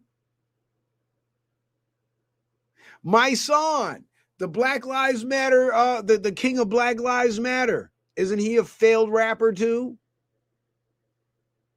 You see the parallels here? There's too many parallels to call it a coincidence. Witnesses, including an exiled rapper, are calling for international intervention and asking President Trump for military support to remove the regime. Oh, so they want Trump to help remove Ayatollah Khomeini, not remove the terror cells that are actually doing the killing. Leave the terror cells alone. Get rid of the Ayatollah whose security forces are combating and capturing the terror cells. Doesn't that sound a lot like what's happening here in America? The Trump administration with ICE is going after the terror cells. And the Democrats are doing what? What are they saying? And the Zionist media, what are they saying? Remove ICE. Leave the illegals and the terrorists there. It's the same playbook. It's the same damn playbook. And here's an interesting factoid. So President Trump has sent a huge armada of U.S. military ships, U.S. Navy ships and aircraft carriers over to near the Strait of Hormuz, right next to Iran, taking an aggressive military posture against Iran, right? And it's, by all accounts, it appears as if Trump is preparing to go to war with Iran. Trump's not going to war with Iran. Trump is allied with Iran because Iran is allied with Russia and Trump is allied with Russia. But Trump can't make that known because he doesn't want to piss off the Israelis and have them pull off another 9/11 here in America. So he's positioning our military, but I believe that when the attacks on Iran start happening, the American attacks on Iran start happening, they will actually be targeting the Israeli Mossad sleeper cells within Iran. So by all accounts on our media, we hear that Trump's attacking Iran. Trump is bombing this and bombing that in Iran. There's been so many Iranian casualties, this and that. And it's going to appear as if Trump is engaging in military aggression against the Iranian regime. But in reality, he'll be targeting the sleeper cells within Iran in support of Ayatollah Khomeini. That's the way that's going to play out. And because the news is going to play it up as if Trump's attacking Iran, Iran is then going to now take the green light to carry out their threats against Israel and go ahead and nuke Israel. And they'll nuke Israel because once Trump helps Ayatollah remove the sleeper cells from within Iran who pose a direct threat to the Iranian people, then Iran can greenlight Israel and destroy Israel. Because as it stands now, with all those sleeper cells, Ayatollah captured over 3,000 of these Israeli Mossad agents across the country committing violence in these protests. And Iran is a huge country. 3,000 people is a drop in the bucket. So there's still more sleeper cells. So if Iran was to attack Israel, the sleeper cells that Israel has within Iran would activate and they would attack Iran from within. This is why Iran has been dragging their feet, because they need Trump's help to get rid of those sleeper cells, just like how Trump is getting rid of the sleeper cells here in America. But it has to be done quietly, and it has to be played up in the media as if Trump is carrying out aggressive military action against the Iranian government. That's the way they're going to play it. That's why there's all this back and forth and this banter and all this tough talk between the two of them, because they're setting the stage for U.S. intervention in Iran to wipe out the sleeper cells. Shit's getting real. But again, people don't know this because most people have not been reading the chessboard as intricately and as long as I've been reading the chessboard. Most people forget that Trump came into American politics 10 years ago. Most people don't stop to think about that we've been engaged in this war for 10 years. And it's still raging because we're fighting against an enemy that's so deeply entrenched that we got to peel away every single layer, every single bit of leverage that they have against the American people to keep us in check and keep us under control. All of that shit has to be wiped out and abolished. And Trump has spent the last 10 years doing that. And it's all coming to a head now. This is why we're seeing the mass killings and the threats of bombings and wars. Because the enemies of the people are on their last breath. So much so that they're rolling out the clowns. Minnesota leadership summed up in one picture. That's Tim Walz, and that's these people kill me. These sign language people, they crack me the fuck up. Do you know one time in Florida, Governor DeSantis, no, I think it was Rick Scott. I think it was when Rick Scott was governor. He had a sign language lady that was not doing real sign language. She was just up there making hand gestures as he was talking. And because, you know, him and none of his people really know ASL like that, American Sign Language, they didn't know she was faking it. But other people who were watching the broadcast that didn't know ASL started reporting in mass that, hey, this lady's faking the funk. She's not really doing ASL. And that shit, I don't know why that was so funny to me and so amusing to me, but I was like, damn, this woman was getting a paycheck to get up there and just throw gang symbols all day while Rick Scott was talking and got away with it for months.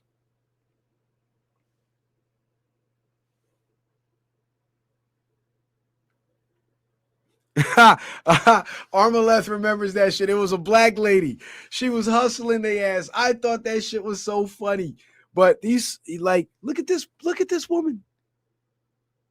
I don't know where they find these people, but I legitimately believe that these Democrats, they select the most doofiest, goofiest, retardedest people they can find to put on camera to push their narrative so everybody would feel, because here's the thing, when you're faced with a scene like this with two goofballs looking stupid like this, like it's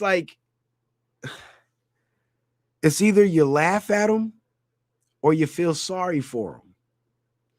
And you can't laugh at them nowadays because that's considered bullying. So now you got to feel sorry for their goofy asses. Like, look at Tim Walz. He looks like droopy. Like, look at his face. Hold on.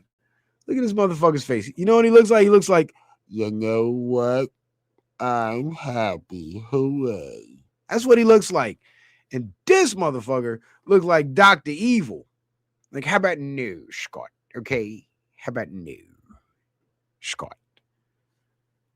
Like, this is your leadership. This is who you're following. This is who you're taking your marching orders from. To defend the illegal. These are the people telling you to defend the illegal aliens. These are the people trying to pretend that your tax dollars aren't being defrauded by the billions. These people. How can you even take these people seriously?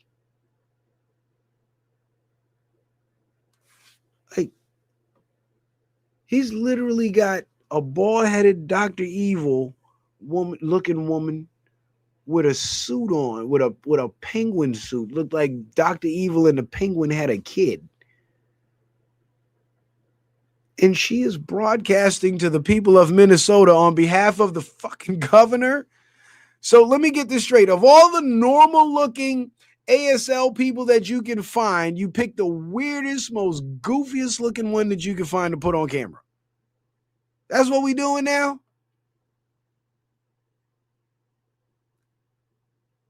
Like, we don't know if that's a he, she, a it, a they, them. We don't know what that is.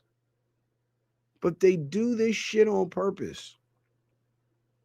Because that's their whole inclusion thing. They get these goofy ass looking people, they put them on camera, so everybody feels sorry for them and takes Tim Walz seriously because he's such a compassionate guy. He gave this bald-headed Dr. Evil / penguin looking bitch a job. Like, what the fuck is this? This is goofy shit. People of Minnesota, I never thought we would be in a civil war against the federal government, but we are now. And because we are at war with the federal government, you must get out there and stop ICE at all costs. Because we need to keep our fraud going. Because I can't stop this money train. You understand? I gotta pay for my mansion. I gotta pay for my Ferrari. I got a wife and 2 side bitches, man. We gotta keep this thing going. And this bald-headed Dr. Evil looking penguin bitch next to me is gonna tell you deaf motherfuckers exactly what I just said. Because I'm happy. Hooray. Y'all like my droopy impression? I've been doing that since I was a kid, but I got better at it since I grew a beard because then I could like pull my cheeks out and do the voice real good. I got more bass in my voice now.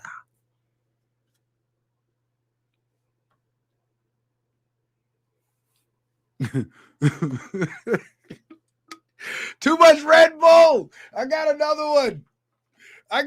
one. Be up all night with this shit. Fucking Tim Walz, yo. Like, who elected this guy? Who the hell lies that buys over a rubble, dying laughing? Oh my goodness. I'm sorry, I couldn't help myself. I could look at him. He just looks so sad and sorry. I can't believe ICE did this. They're so vicious thugs with masks on. We have to stop them.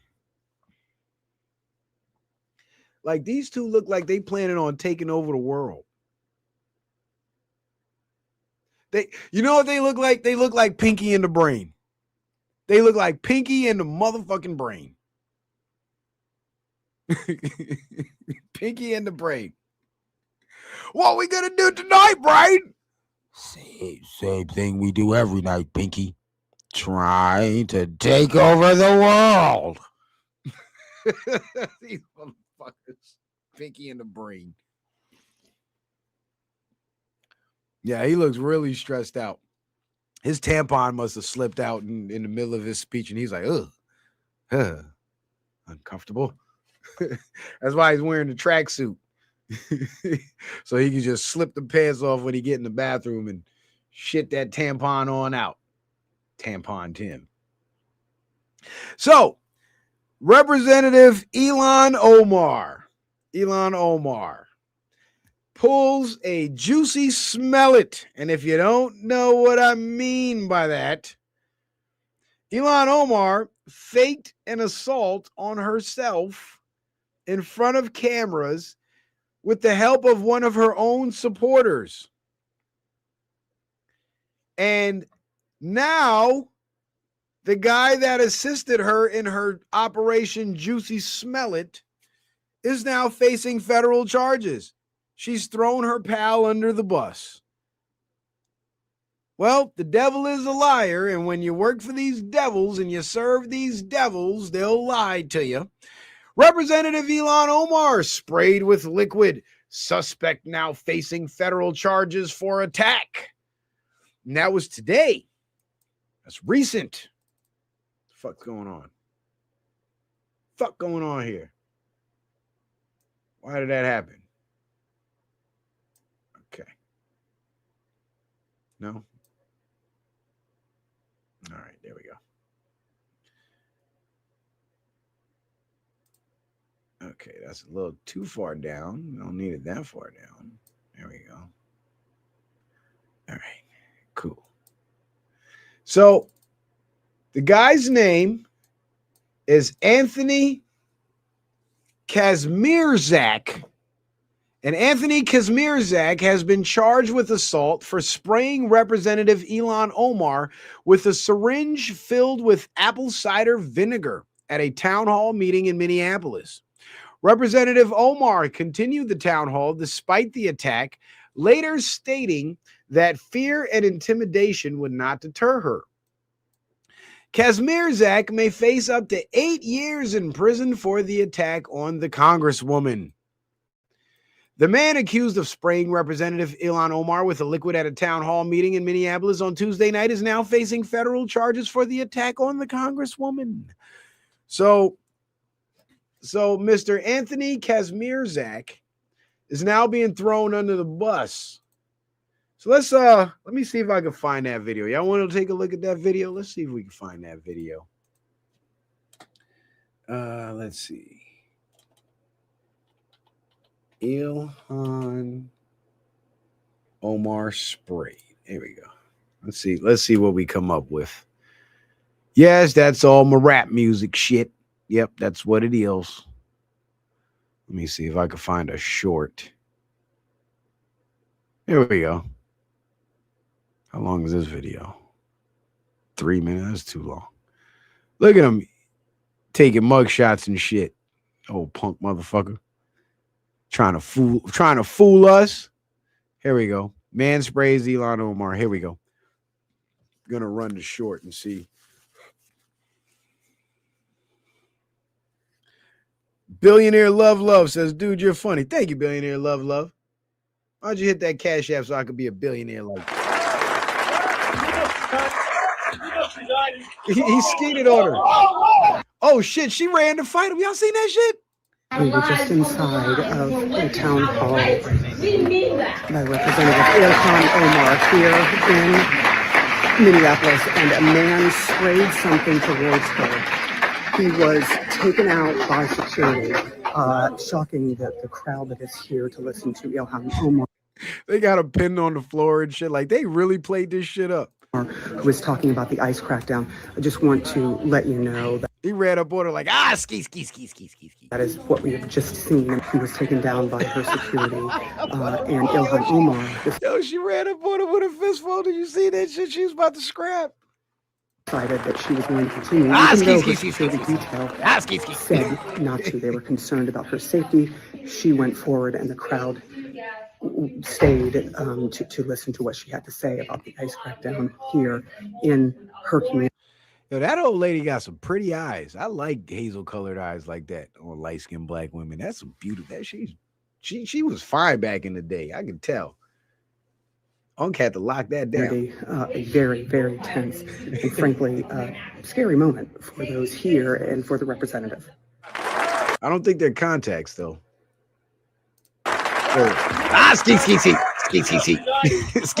He skated her twice. Yo, that's crazy. We were just inside of Let me see. town hall. This customer. Let me see. Look, she gave the glance, and he got up. Yeah, I think that was staged. I think that was absolutely staged. And if they really let this guy get 8 years in prison, that's some foul shit. Like, he helped you stage that whole juicy smollett thing.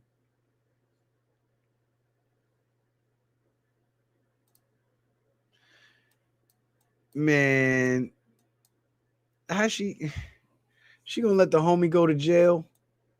Like, that's your homie, Ilhan. Stop it. Stop it, Ilhan. Go eat some bananas and rice and chill the fuck out, Ilhan. The hell is all that? That's the homie. Look at this. When you forgot you posed for a picture with the guy that you paid to assault you with a mystery liquid, then didn't go to the hospital, didn't change your clothes, made no effort to remove the mystery liquid, then hugged people at the end of your town hall with the mystery liquid. Absolutely staged. And they're probably going to let this guy go to prison too. But you know what? He might not. Because if they try to throw him under the bus and let him go to prison, He's probably going to come out and publicly embarrass Ilhan Omar and said, yeah, she paid me X amount of dollars to stage it, and the whole thing was staged. You remember with the Africans, with Juicy Smollett? Ain't that what happened with the Africans? The police started watching all the surveillance tapes, and they saw the Africans helping Juicy Smollett. And they were going to charge the Africans, and then the Africans snitched on Juicy Smollett. You remember that? That's what's about to happen here. If she tries to throw him under the bus and let him go to prison for 8 years, he is going to squeal. And then it'll come out that Ilhan Omar pulled a Juicy Smollett. Billionaire Love says Cash App coming out. Appreciate you, Billionaire Love. I ain't say that to shake you down. You said I was funny, so I continued with the jokes. But I appreciate anybody that donates, support the show. The white supremacist Nigerians. Yeah. Like, this is crazy. And you see how she recruited the white liberal to do it for her? To make it look like a white Trump supporter hates Ilhan Omar because she's black. Bitch, you ain't black, you Somalian.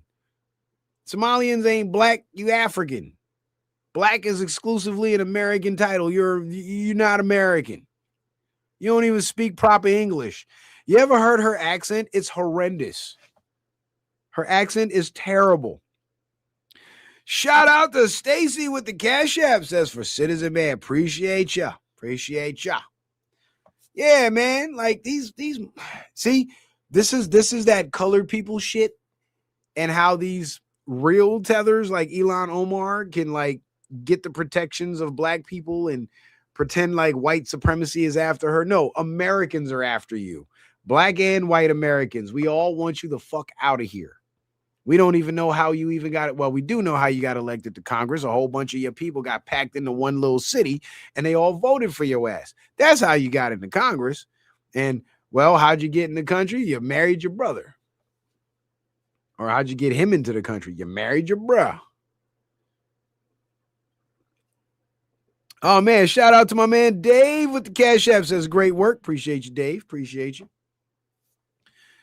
But this is sick what they're trying to do, because this is a manipulation tactic to try to continue to push the racism narrative. This is why she specifically selected the white dude to do it.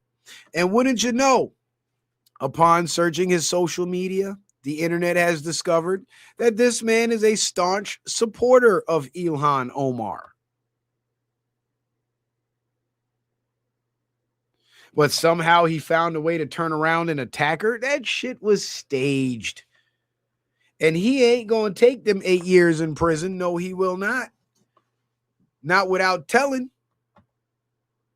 That motherfucker's going to tell. And he better tell.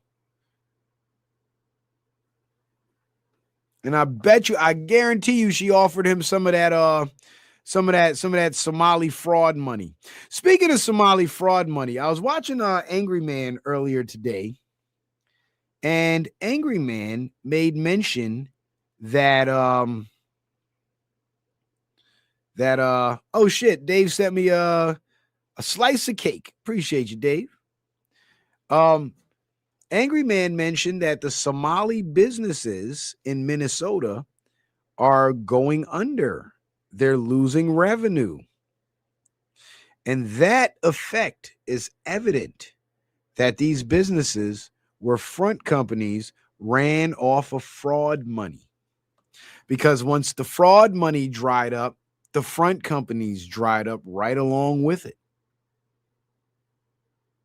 That's why these Somali businesses are going out of business in Minneapolis and Minnesota now.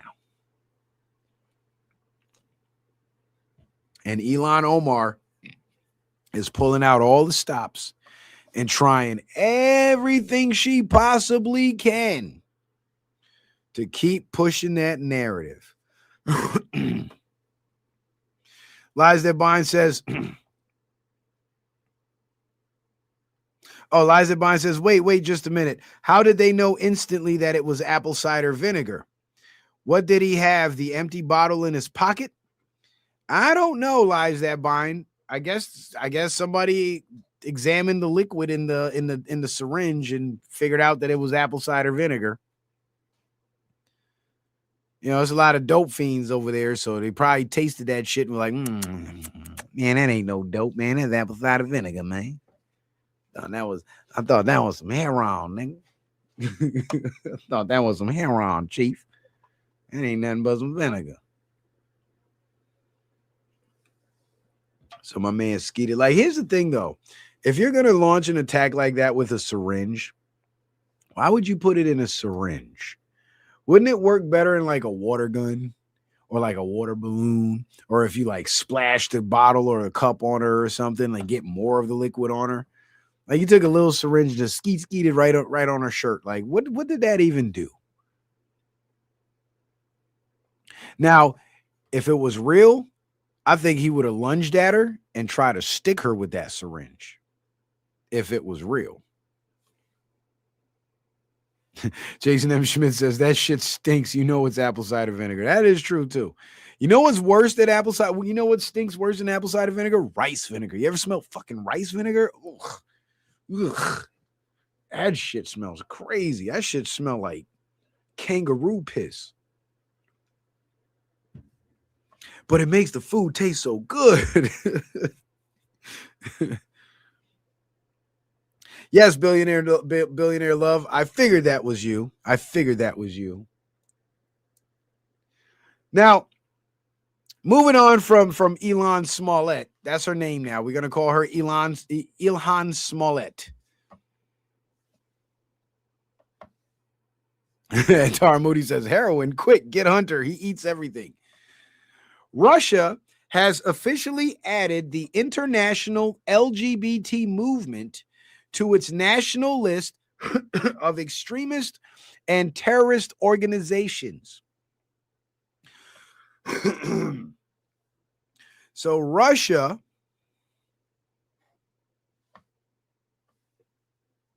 yeah, that ain't no dope. They thought it was dope. It's like, ooh, free dope. And shot that shit up. His whole arm caught on fire. Like, it's vinegar. No good. No good. No bueno. So Russia has officially called the LGBT movement, international LGBT movement, extremist and terrorist organization. And I think Putin is absolutely on point because we've seen a massive wave of violence from these LGBT extremists in the last couple of years.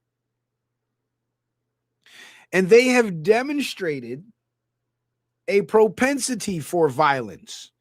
You guys ever catch those? You ever been like scrolling on Instagram or on Facebook, and you catch those videos where conservative college students will be on a college campus and they'd have their tables set up with their sign and they'll be inviting people to debate, and then it's always some radical trans gentleman rainbow person that comes by and like wrecks their shit. I've seen tons of those videos, and I'm sure you guys have too. Or how about the guy that allegedly shot Charlie Kirk, Tyler, whatever the fuck his name is? Wasn't he living with a trans gentleman? So like these radical homosexuals are violent people, but they're violent because they have they are the ultimate emasculated male. They are the male completely devoid of masculinity, right? So you have this male body with male instincts and male hormones, but an emotional mind, a weak, childlike emotional mind, right? So when the media turns on this emotional manipulation, that emotional manipulation is now seeping into the mind, into the childlike mind of these radical homosexual NPCs. They start believing the programming, and then that male aggression starts to come out. And what you end up with is a dangerous, toxic mixture of feminine emotionalism with male aggression.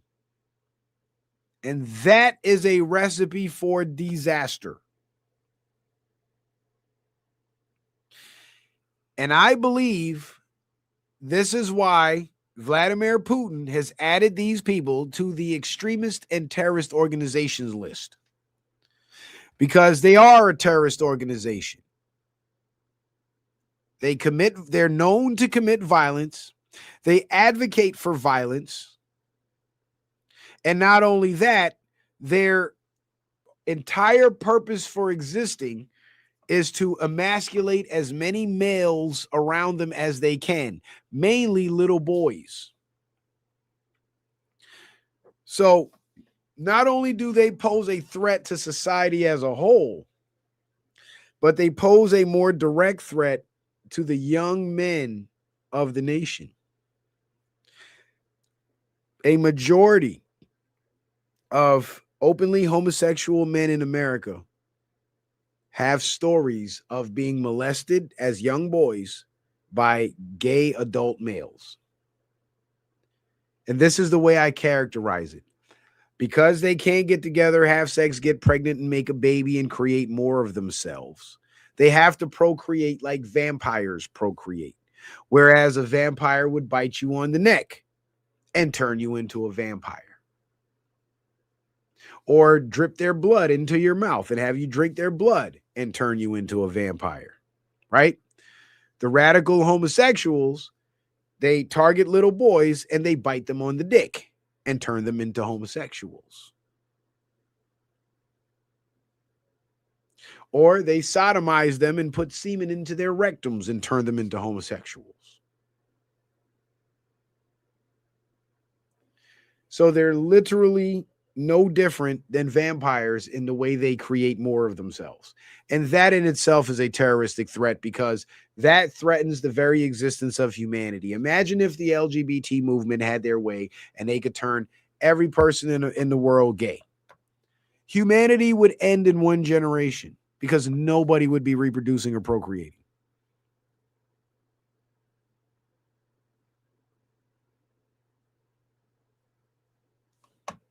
Yes, radical homosexuality is promoted by the small hats. Roman law, you are absolutely correct, brother.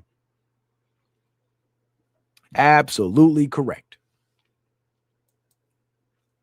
Now, speaking of radical homosexuals, Alex Petty was one of those radical homosexuals, and the fake checkers all over the internet are now saying that this is not true, but I believe it.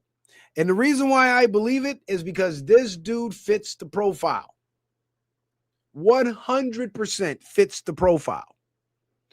And because the fake news has been doing such a tremendous job at painting this guy out to be some kind of, person of virtue and goodwill when he was a slimeball agitator piece of shit like the rest of them, they now have to cover for him and cover up for his past. Hospital director speaks out. Former employee Alex Petty fired 3 months ago amid multiple complaints of inappropriate behavior. So apparently he got fired from his job for the same shit Don Lemon got fired from his job for. And what do they both have in common? They're both radical homosexuals. And within the details of this headline, it stated that, now, let me just be clear and say this. I don't know if it's 100% true, but I believe it is true. Because again, his character fits the profile. And within the details of the article, it talked about how male patients, were complaining that he was making inappropriate comments with them. Because he's a radical homosexual, he's trying to recruit sex partners. So he's going to say shit that's suggestive. He's going to do shit that's suggestive, probably touch them inappropriately. And, men are men. You know what I'm saying? If a man touches me inappropriately, I would probably physically retaliate in the moment rather than just accept it and then go tell on him later. You know what I'm saying? But not everybody is as masculine and as aggressive as I am. I'm confrontational. I will confront you and I will fuck you up if you try some shit like that with me. Now, if you make suggestive comments and you say something and you have a conversation, all I got to say is, I don't play them kind of games. And that's the end of that. If you keep pushing, then I might have to do, take it a step further. But when it comes to inappropriate touching, as a man, I will whoop your ass. That's just what it is. But these patients, because they were sickly patients, possibly more than likely did not have the physical capability to whoop his ass. So they told on him and he got fucking fired. And in the other portion of this slide by Donnie Cope, Alex Preddy was known to feds. The parents of Alex Preddy say their son quit his hospital job months ago and had shown unusual behavior recently. He seemed to have joined some kind of group. We warned him 2 weeks ago, protest if you want, but don't engage. Don't do anything stupid, his father Michael said.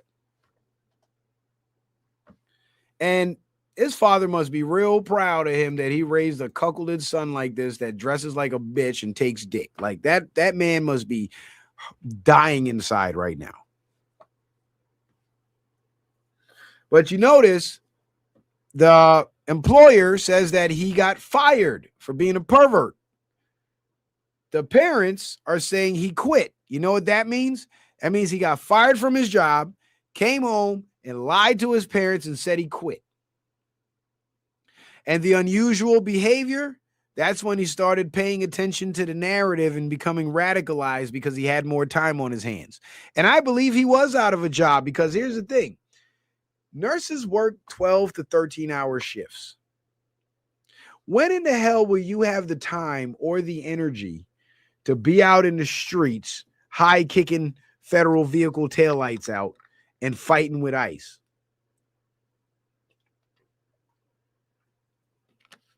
Unless you were unemployed and had found new employment with that group that your parents suspected you of joining. And that group that he seemed to have joined, according to the parents, that would be the ICE Watch group, where these people were being recruited to go out and stalk ICE agents, impede ICE agents, and interfere with federal operations, physically interfere with federal operations.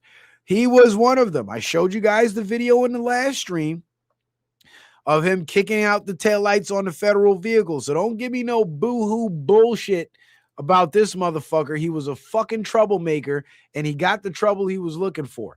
I don't feel fucking sorry for him, and I don't think any American should feel sorry for him. He was a traitorous scumbag, and he was willing to put his life on the line in defense of foreign nationals who couldn't care less. I don't see no illegals crying for Alex Preddy. Do you?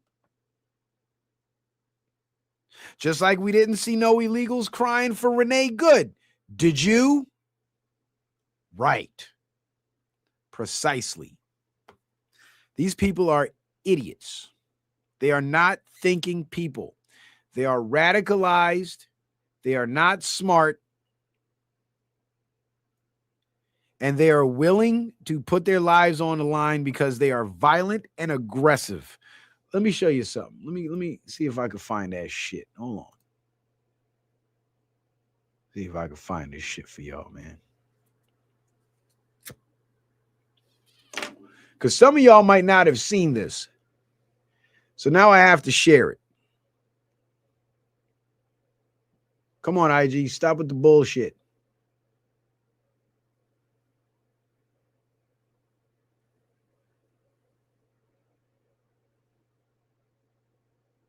Yo, Maya is so fine right there. You know, she's in I think she's like in her 40s or 50s and she still looks 30. I've always liked Maya. I always thought Maya was gorgeous. Even when I was a kid. She was one of my secret celebrity crushes, in fact. I can't lie, man. And yes, I follow her on Instagram. Yes, I do. I'll never meet the woman. I'll never see the woman in real life. I just really like to look at her. Come on, IG. What we doing? Hold on. Let me see something real quick. Maybe if I stop the screen share, it might respond better. There we go. There we go. Now it's fucking moving.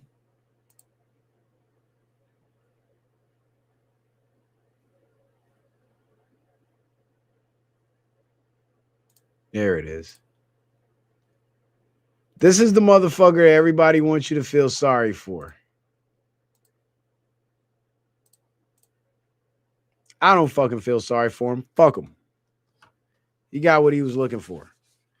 Why is it that there was hundreds of people out there on the street, but he was the only one that got shot that day? Why is that? Why is that? Oh, that's right. Because he was the only one that engaged like a dummy. Well, look at this shit. This is a moment the news movement filmed on January 13th in Minneapolis, showing a man who appears to be Alex Preddy interacting with federal immigration agents 11 days before Border Patrol shot and killed him. Our footage. See him kicking the tail light out? That's not peaceful protesting.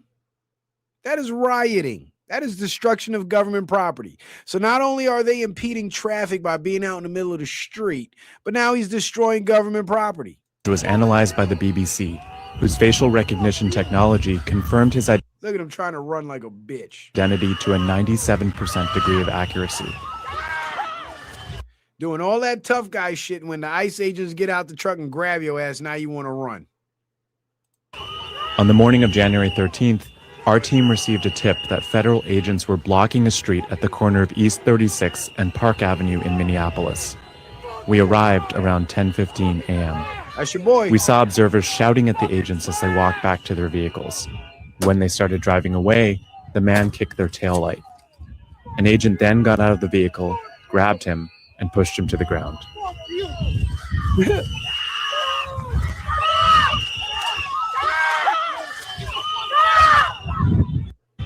Agents fired tear gas and pepper balls into the crowd.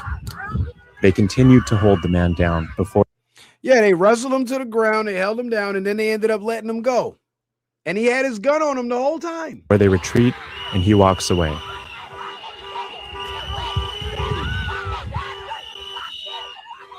The man in our footage is wearing a similar outfit to what Preddy was wearing on the day he was killed. What appears to be a gun is also. There goes the pistol right there. There it goes right there. And I think they let him go because they took it, they somehow they marked him somehow. They identified him. And when he showed up again with that same bullshit, they waxed his ass. And what's crazy is the argument can be made that the shooting was not a good shoot because he was already disarmed. But it happened so quickly that the ICE agents actually do have plausible deniability. But I believe that they marked him and they executed him. Honestly, I believe that. And I don't feel bad for him. And I wish they would have done more of that shit because that would have quieted these motherfuckers down. But I get it. I get it. He was armed. He was fighting with them for the second time. And they weren't having that shit this time because these same ICE Watch group members were all over social media making threats and liking posts from other people that were making threats about shooting ICE agents. So the second time around when they encountered this guy and he got snappy with him, they disarmed him. And the agents that were holding him down, all of them did not know that he was disarmed. And they shot him. And in the video, when they shoot him, you can see him reaching back there for where his gun was. And I believe that's why they shot him, because he reached for it. He didn't know that the other ICE agent took the gun off him. And the rest of the ICE agents didn't know that that one agent took the gun off him. So when they saw him reaching and they knew he had the gun on him, they shot him. So regardless of whether you think it was a good shoot or a bad shoot, we all can agree that it could have been avoided if Alex Preddy was not out there being a fucking asshole. Because again, why didn't anybody else get shot? Oh, that's right. Because when ICE intervened and either jumped on him or pushed him out of the street, they retreated. They didn't try to be confrontational. Alex Preddy was being confrontational because he was pepper sprayed. And after he was pepper sprayed, he could have ran away. But he started grabbing on the lady that was on the ground, and the ICE agent said, fuck that. We're going to grab this coward. And they grabbed his ass, drug him in the street, tried to apprehend him, saw that he had a gun. One of the agents took the gun off him, and within seconds of taking the gun off him, they shot him because he reached for it. So even if he was legally carrying that firearm, he was outside of the boundaries of the law the minute he began impeding ICE. And the fact that he was armed while doing so, that opens you up to get shot.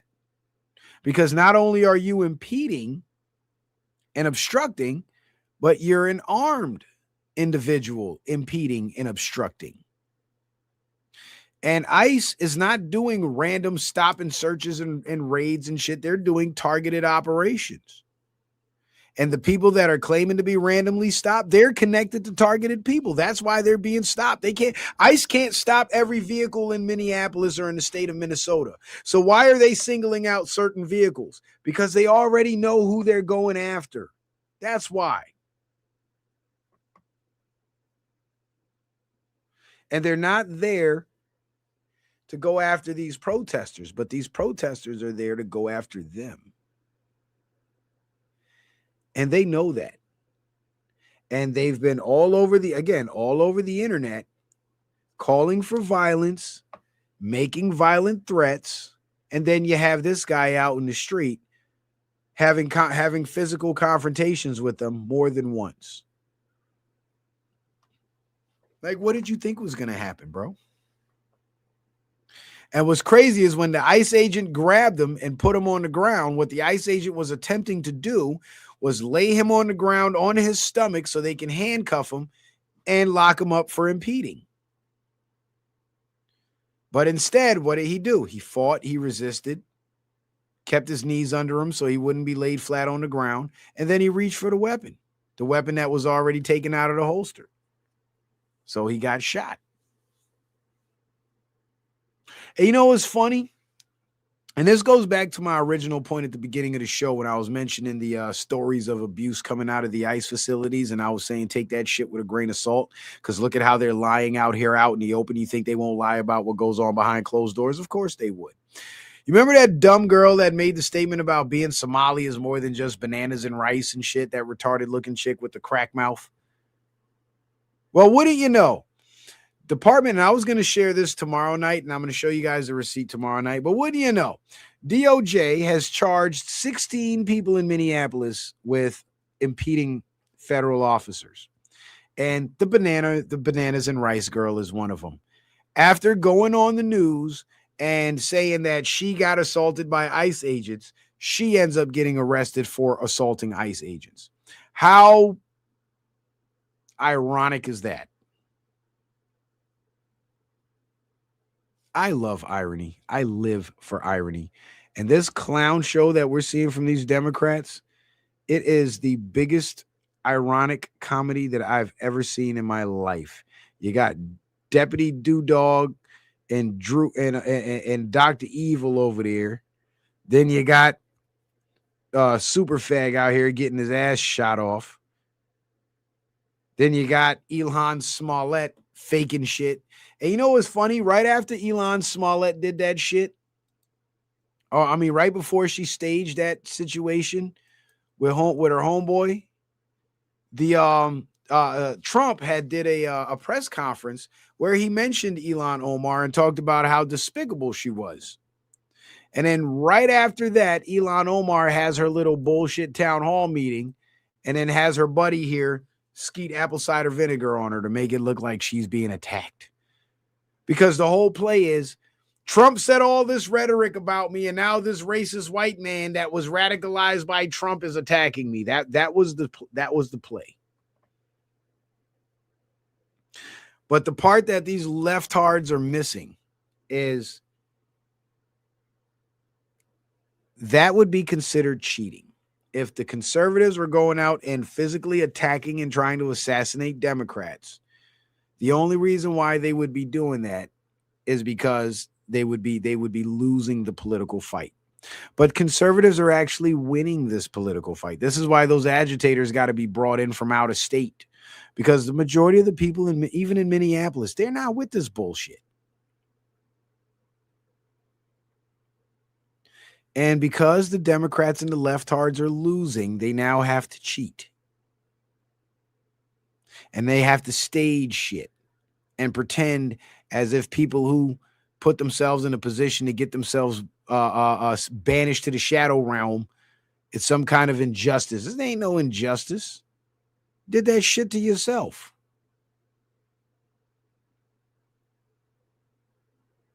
You're literally out there in the streets fighting 6 armed federal agents who all have guns, and you have a gun on you. You don't think your ass is going to get shot? But you see, I blame ICE for putting themselves in that situation to have to shoot that cuck. And here's why.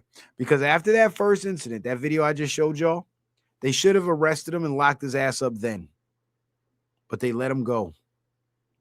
They let him go, and that made him feel emboldened to do it again. And he tried it again, and it cost him his life. They should have never let him go. They should have put the cuffs on him, threw him in that ICE vehicle, and drove his ass to the fucking federal jail, and turned him over to DOJ. That's what they should have done. And I think that was the only mistake that they made. But Ilhan Omar pulls a jussey Smollett to try to defame Trump and blame Trump for it. The fake media outrage, this Alex Pretty guy, and all these, and again, all the outrage about what's going on in the ICE facilities to the illegals. Do you know that there are American prisons where the prisoners literally don't even have mattresses and running water? Have you seen those fucking prisons in Mississippi and Alabama and Louisiana and shit? Where's all the media outrage about that? But they want us to be all outraged about these fucking foreigners that wouldn't have been in those facilities if they would have just stayed their ass in their country instead of trying to invade ours. They want us outraged about that, but they won't say a word about those prisons in Mississippi and Alabama and Louisiana and in the South and shit. They won't say nothing about that. There's one prison, I believe it's in Mississippi. Every time it rains, the whole place floods. They barely ever have electricity. Food is so scarce that prisoners are actually dying of starvation in there. But they want us mad about some illegals getting their ass whooped in the ICE facility. I don't give a fuck about that. And I'll never give a fuck about that until I start seeing the outrage mob shifting and focusing that energy on Americans in American prisons. I don't want to hear shit about nothing going on in no fucking ICE facility with those goddamn foreigners until I hear you same motherfuckers cry about the American prisons and how Americans are being treated in these prisons. Until the outrage mob starts making waves about that, I don't want to hear nothing about these fucking illegals. I don't want to hear shit about them. Fuck them. They shouldn't have been here. They should have stayed their ass home. And I don't want to hear shit about these ICE protesters getting their ass shot off either, because fuck them too. They should have minded their own goddamn business. Because the people who are minding their own goddamn business, you know what's not happening to them? They're not getting their asses shot off. Huh? Who would have thunk it?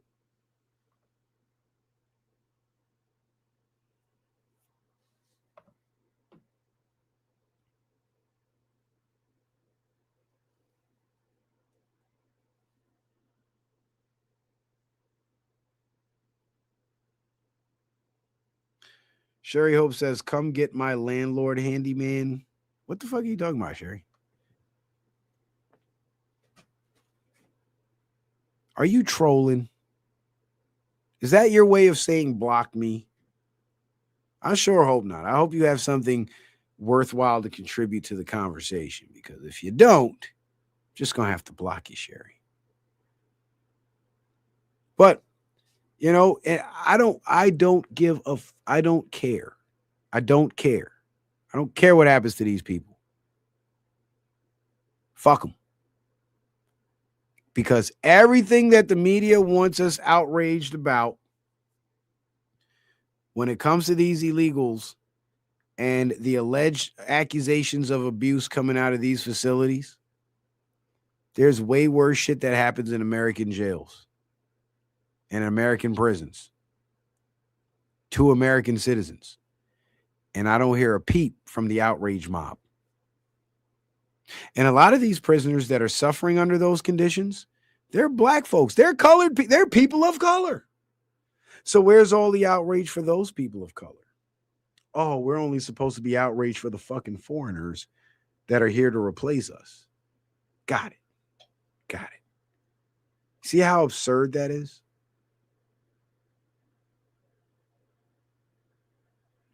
Tell me shit about no goddamn illegals that ain't supposed to be here.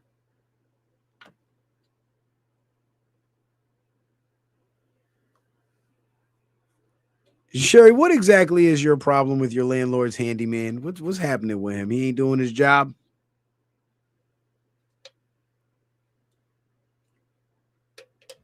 He ain't fixed the heat yet, and it's getting cold.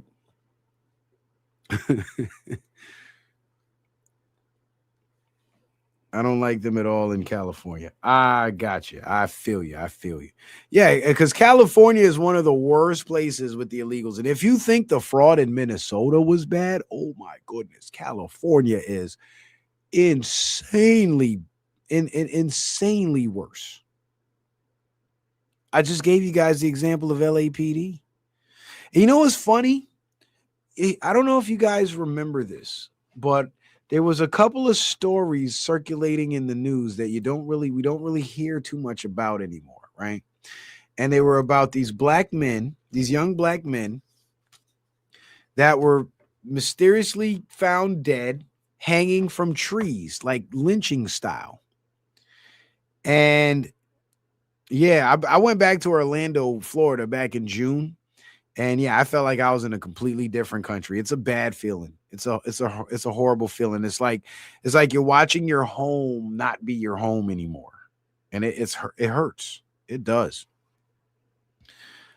But damn, what the fuck was I saying? Shit. I gotta go back. It's like that were. Oh yes, there was these few stories of these black men that were found lynched, hung to death.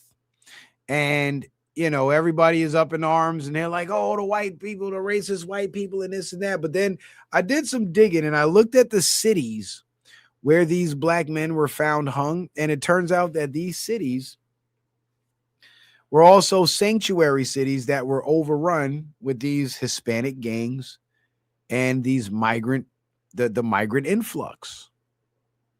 And I came to the conclusion that these migrant gangs, part of their these Latino gangs, part of their initiation is to execute an innocent black person.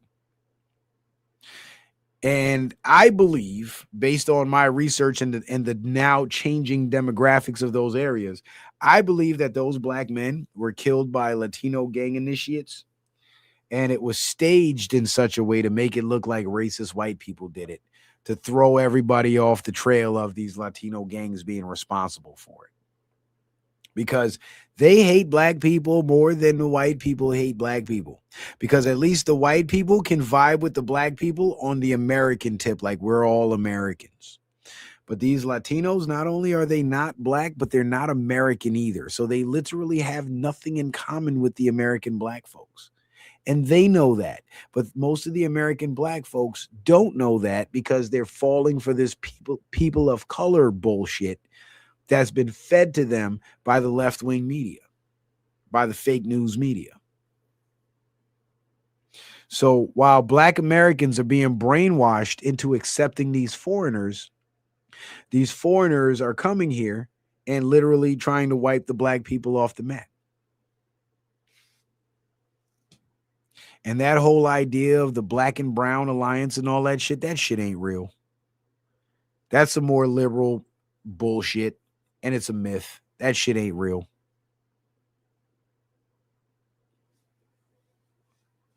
because I ain't never seen a whole crowd of quote unquote brown people getting in the streets in support of black folks. I've never seen it. I've literally never seen it. And I don't want y'all falling for that shit.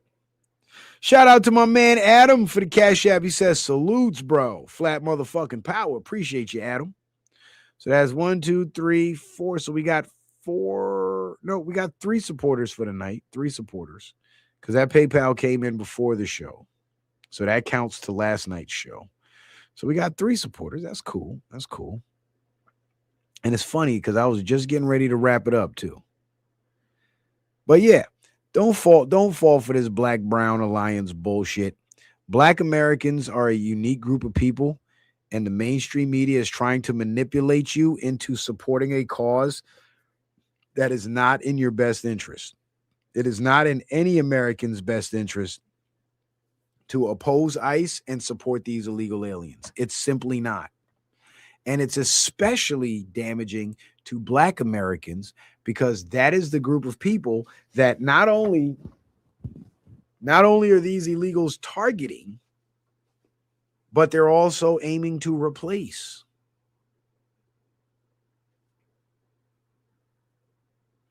And they have been replacing Black Americans because they've been flooding into Black neighborhoods, taking over the low-income housing. The ones connected to the cartels with the money been buying up the properties and renting them out to their own people. So now one's Black neighborhoods are now turning into Spanish Town. And where are all the Black people going?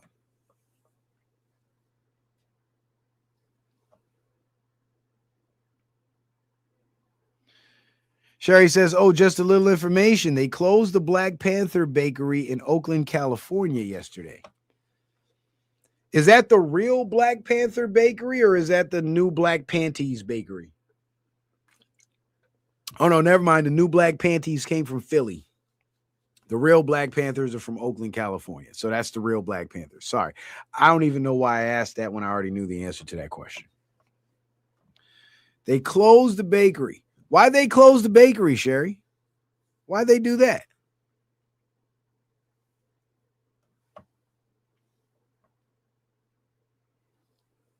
Was it the city that closed the bakery, or was it the bakery owners themselves that shut it down? What was happening with that? And if you got something you could send me on that, I would definitely like to take a look at it and incorporate it in tomorrow's show. Jason M. Schmidt says Latinos did that all over Los Angeles, Compton, Watts, Long Beach, Paramount, etc. Yeah, they did. Yeah, they did.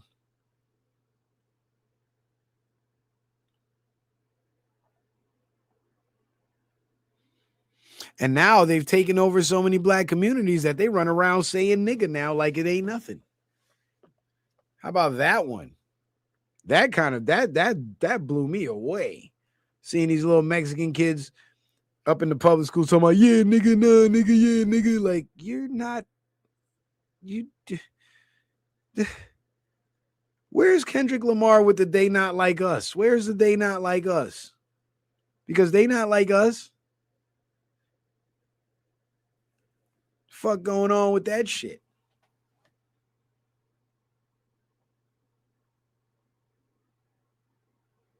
And what's funny is they're playing the people of color card to claim that Trump, the racist white man, is trying to get rid of the illegal, is trying to get rid of the Latinos and the brown people and the Black people, right? But while they run around calling white people racist, they got millions of white liberals all across the country supporting them. Damn, the owners closed it down? Shit. Business must be bad. It must be slow as fuck over there. No support.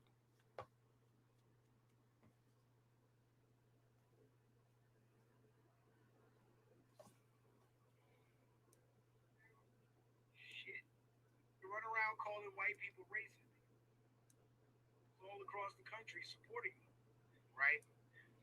Yeah, so while they scream white supremacy and all this, they literally have the support of the actual white supremacists because The Ku Klux Klan is a Democrat organization. Segregation and Jim Crow were Democrat policies. It was the Democrats that were blocking the Civil Rights Act since 1945. Democrats.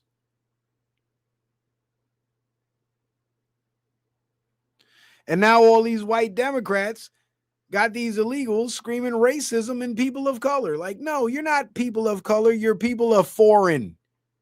Get your ass back to where the fuck you came from. And if you're going to come to America, you fill out that paperwork so we know who you are. You pay that money so we know you're going to be an asset to the country and not a liability. And then you're more than welcome. But all you border hoppers, y'all got to get the fuck on. Y'all got to get the fuck on. No more free welfare for you. No more $10,000 a month in food stamps. No 2 years of free rent. None of that shit. Get the fuck on.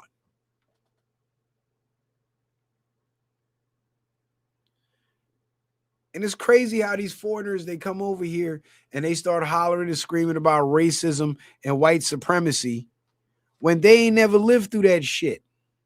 Like black Americans. Well, maybe they did live through forms of oppression, but it wasn't racism and white supremacy. It was classism, because in most of their countries, everybody's damn near the same color.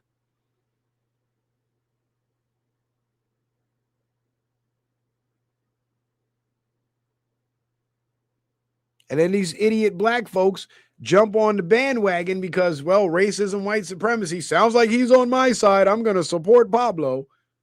And Pablo's here to replace your ass.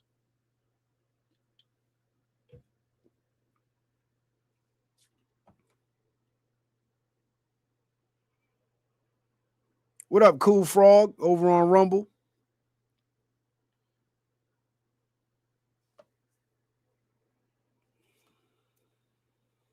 Cool Frog says mystery liquid. Only correct answer is holy water. Nah, Cool Frog. They found out that it was apple cider vinegar, bro.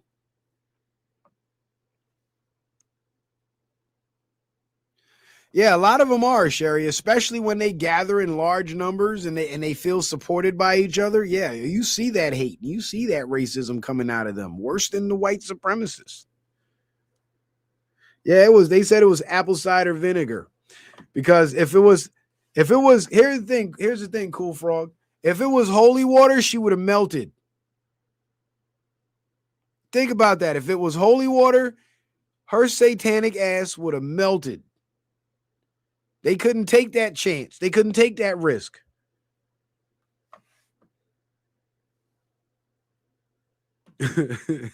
Cool Frog says, I call lies. It could have just been water, like just regular water. Definitely wasn't piss because she was running around hugging people. But nevertheless, the absurdity with these liberals and with this media manipulation, it's endless, and they will not stop until this nation is brought to its knees and it's completely conquered. And there's a whole new welfare class of individuals that don't even speak English, whose next generation would grow up to rule over America and turn America into the exact shithole that they ran from. And that's the whole ironic thing about it. These people, they flee these third world shitholes.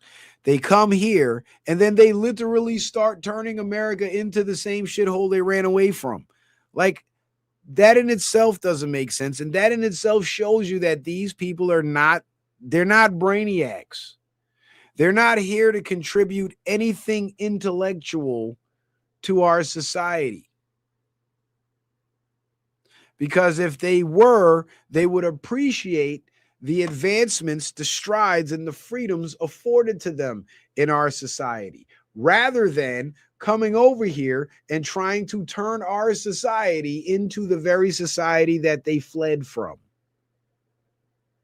So these people, they have no sense. Their agenda makes no sense. They're not assets to this nation. They are liabilities.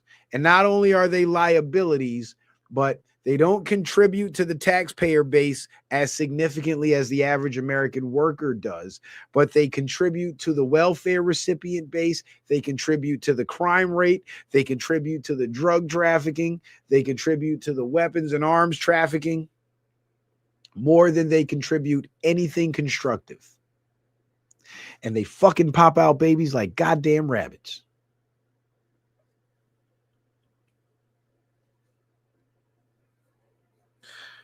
Shane Harper says, isn't there a relation between vampires and vinegar? I don't know. I think it's garlic, but I don't know. I don't know about the vinegar thing.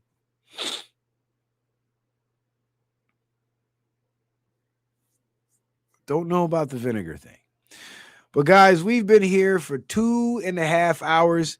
Numbers look pretty good on the off night. I'm actually impressed. I'm actually impressed. We got 61 on YouTube, 30 on Rumble. That's what's up. If y'all keep it up on Rumble, we're gonna be hitting over 100 on Rumble here soon, man. Y'all just got to keep hitting the like button, keep commenting in the chat, and that gets more people to the show. Remember when I said that earlier, we were at like 10 or 12 people on Rumble. Now we made it all the way to 30. So how about that? How about that? And you guys on YouTube, y'all know the drill. Hit that like button. Y'all very active in the comments, but not everybody hits the like button. Need y'all to hit that like button. All right. So that brings us to the end of tonight's show. And hopefully after all the information shared tonight, the thumbnail kind of makes more sense to you. The endless absurdity from the way these people look to the way these people operate. It's all absurdity, insanity, craziness, lunacy, lies, falsehoods, misinformation, propaganda, self-destruction.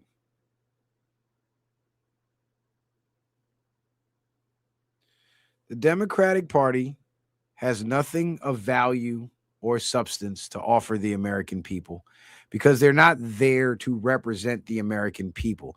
They're there to steer our country into a one world government conglomerate where American citizens no longer have sovereignty as Americans. The Constitution becomes obsolete, and we are now governed by an international body of politicians that we did not elect. Essentially, taxation without representation. Literally what the founders, one of the main key points that the founders fought King George over. They're trying to take us back there. How about that? But anyway, guys, I appreciate y'all being here. Shout out to everybody that supported the show. Don't forget, make sure you guys go follow me on Rumble, because if they zap me on YouTube, Rumble's where you'll find me. And I got a lot of bonus content for you on Rumble that YouTube censors, so you can't find it on YouTube. So if you want to get more of Citizen Man and you think and you don't think you're getting enough on YouTube, come on over to Rumble. There's plenty more for you. All right. Also, support me by subscribing to the Citizen Man backup channel on YouTube. If they zap Citizen Man TV on YouTube, I'll just bounce over to Citizen Man and direct you guys where to go if I start a new channel or if it's just straight to Rumble. And of course, last but not least, if any of you guys that sat through the show, we're going to pass the plate around one more time for the donations. So if you guys would like to support the show, you felt like it was worth $1, then throw something in the pot. You could send in your kind donations via Cash App, PayPal, or Venmo by using the tag scrolling across the screen in the banner below. The links that are pinned to the top of the YouTube chat in the black box where it says Citizen Man TV in yellow. Just click the yellow. The box opens up. All the links are there. And you can also find those links in the description box of every video on YouTube and Rumble. And the red X to the PayPal is just to remind you guys to keep the comments surface level so they don't try to freeze our accounts and steal our money, because PayPal censors comments. You know who else censors? ChatGPT is into the censorship now. Because when I was making the thumbnail, I was actually going to title it, instead of the endless absurdity, I was going to title it the insanity of the leftards, or leftard insanity. And wouldn't you know, ChatGPT says they cannot make the thumbnail with that title because it contains derogatory terms pertaining to an entire group of people. So ChatGPT is in its feelings. That shit blew my mind. But I wasn't surprised, though, because after they did that bullshit when I was making the maps, the overlay with the maps, I knew they was up to something. So what I did was and once they gave me that response, they didn't let me upload any more images. So what I did was I just signed in with a different Google account and went ahead and made the thumbnail with the endless absurdity as the title. Hope you guys like the thumbnail. John Jackson says, what's the story behind Trump pardoning Pfizer? I didn't know Pfizer went to jail for anything to be pardoned for. In order to be pardoned, you'd have to be convicted. So you have to start by telling me what was, and by Pfizer is a company. You can't pardon a company. Shane M says, love the show, love the knowledge. Appreciate you, Shane. So I'm not sure, John Jackson. I'm going to have to look into that a little more because there's a lot of falsehoods and a lot of rumors being put out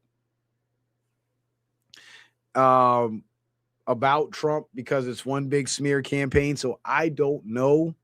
I can't say whether it's true or not. I'll just have to look into it. But I'll tell you what, though. Well, Fauci's pardon was actually repealed, John Jackson. Did you know that? Because the Supreme Court ruled that you cannot preemptively pardon someone who hasn't been convicted of a crime. So technically, Fauci was never pardoned. And again, I don't know. I haven't heard anything about anybody at Pfizer being convicted of any crime. So thus, they can't be any pardon. Well, not convicted, but charged. So like I was saying, brother, I got to look into that. And I'll tell you what, I'm going to do some digging into that. And I'll be back live tomorrow night between 10 p.m. and 10:30 p.m. More than likely 10:15, but I'll try to set it up for 10. And tune in, and I'll give you what I got. Sounds fair? Because I can't speak on some shit I don't know about, right? I'm not going to sit here and make myself look like a fool. So I'm going to do some research into that, and I'll have an explanation for you on tomorrow night's show. So with that being said, ladies and gentlemen, I want to thank you guys for being here. My most humblest thanks to all of you guys for tuning in. Y'all are awesome. It was an off night. I wasn't expecting anybody to show up, and we actually pulled some decent numbers tonight. So I got to keep the momentum going, keep the videos uploaded, keep the, keep the live streams consistent, and the numbers will grow. So again, appreciate you guys being here. Appreciate the love. Appreciate the support. And I'll see you guys tomorrow night. Citizen Man, out.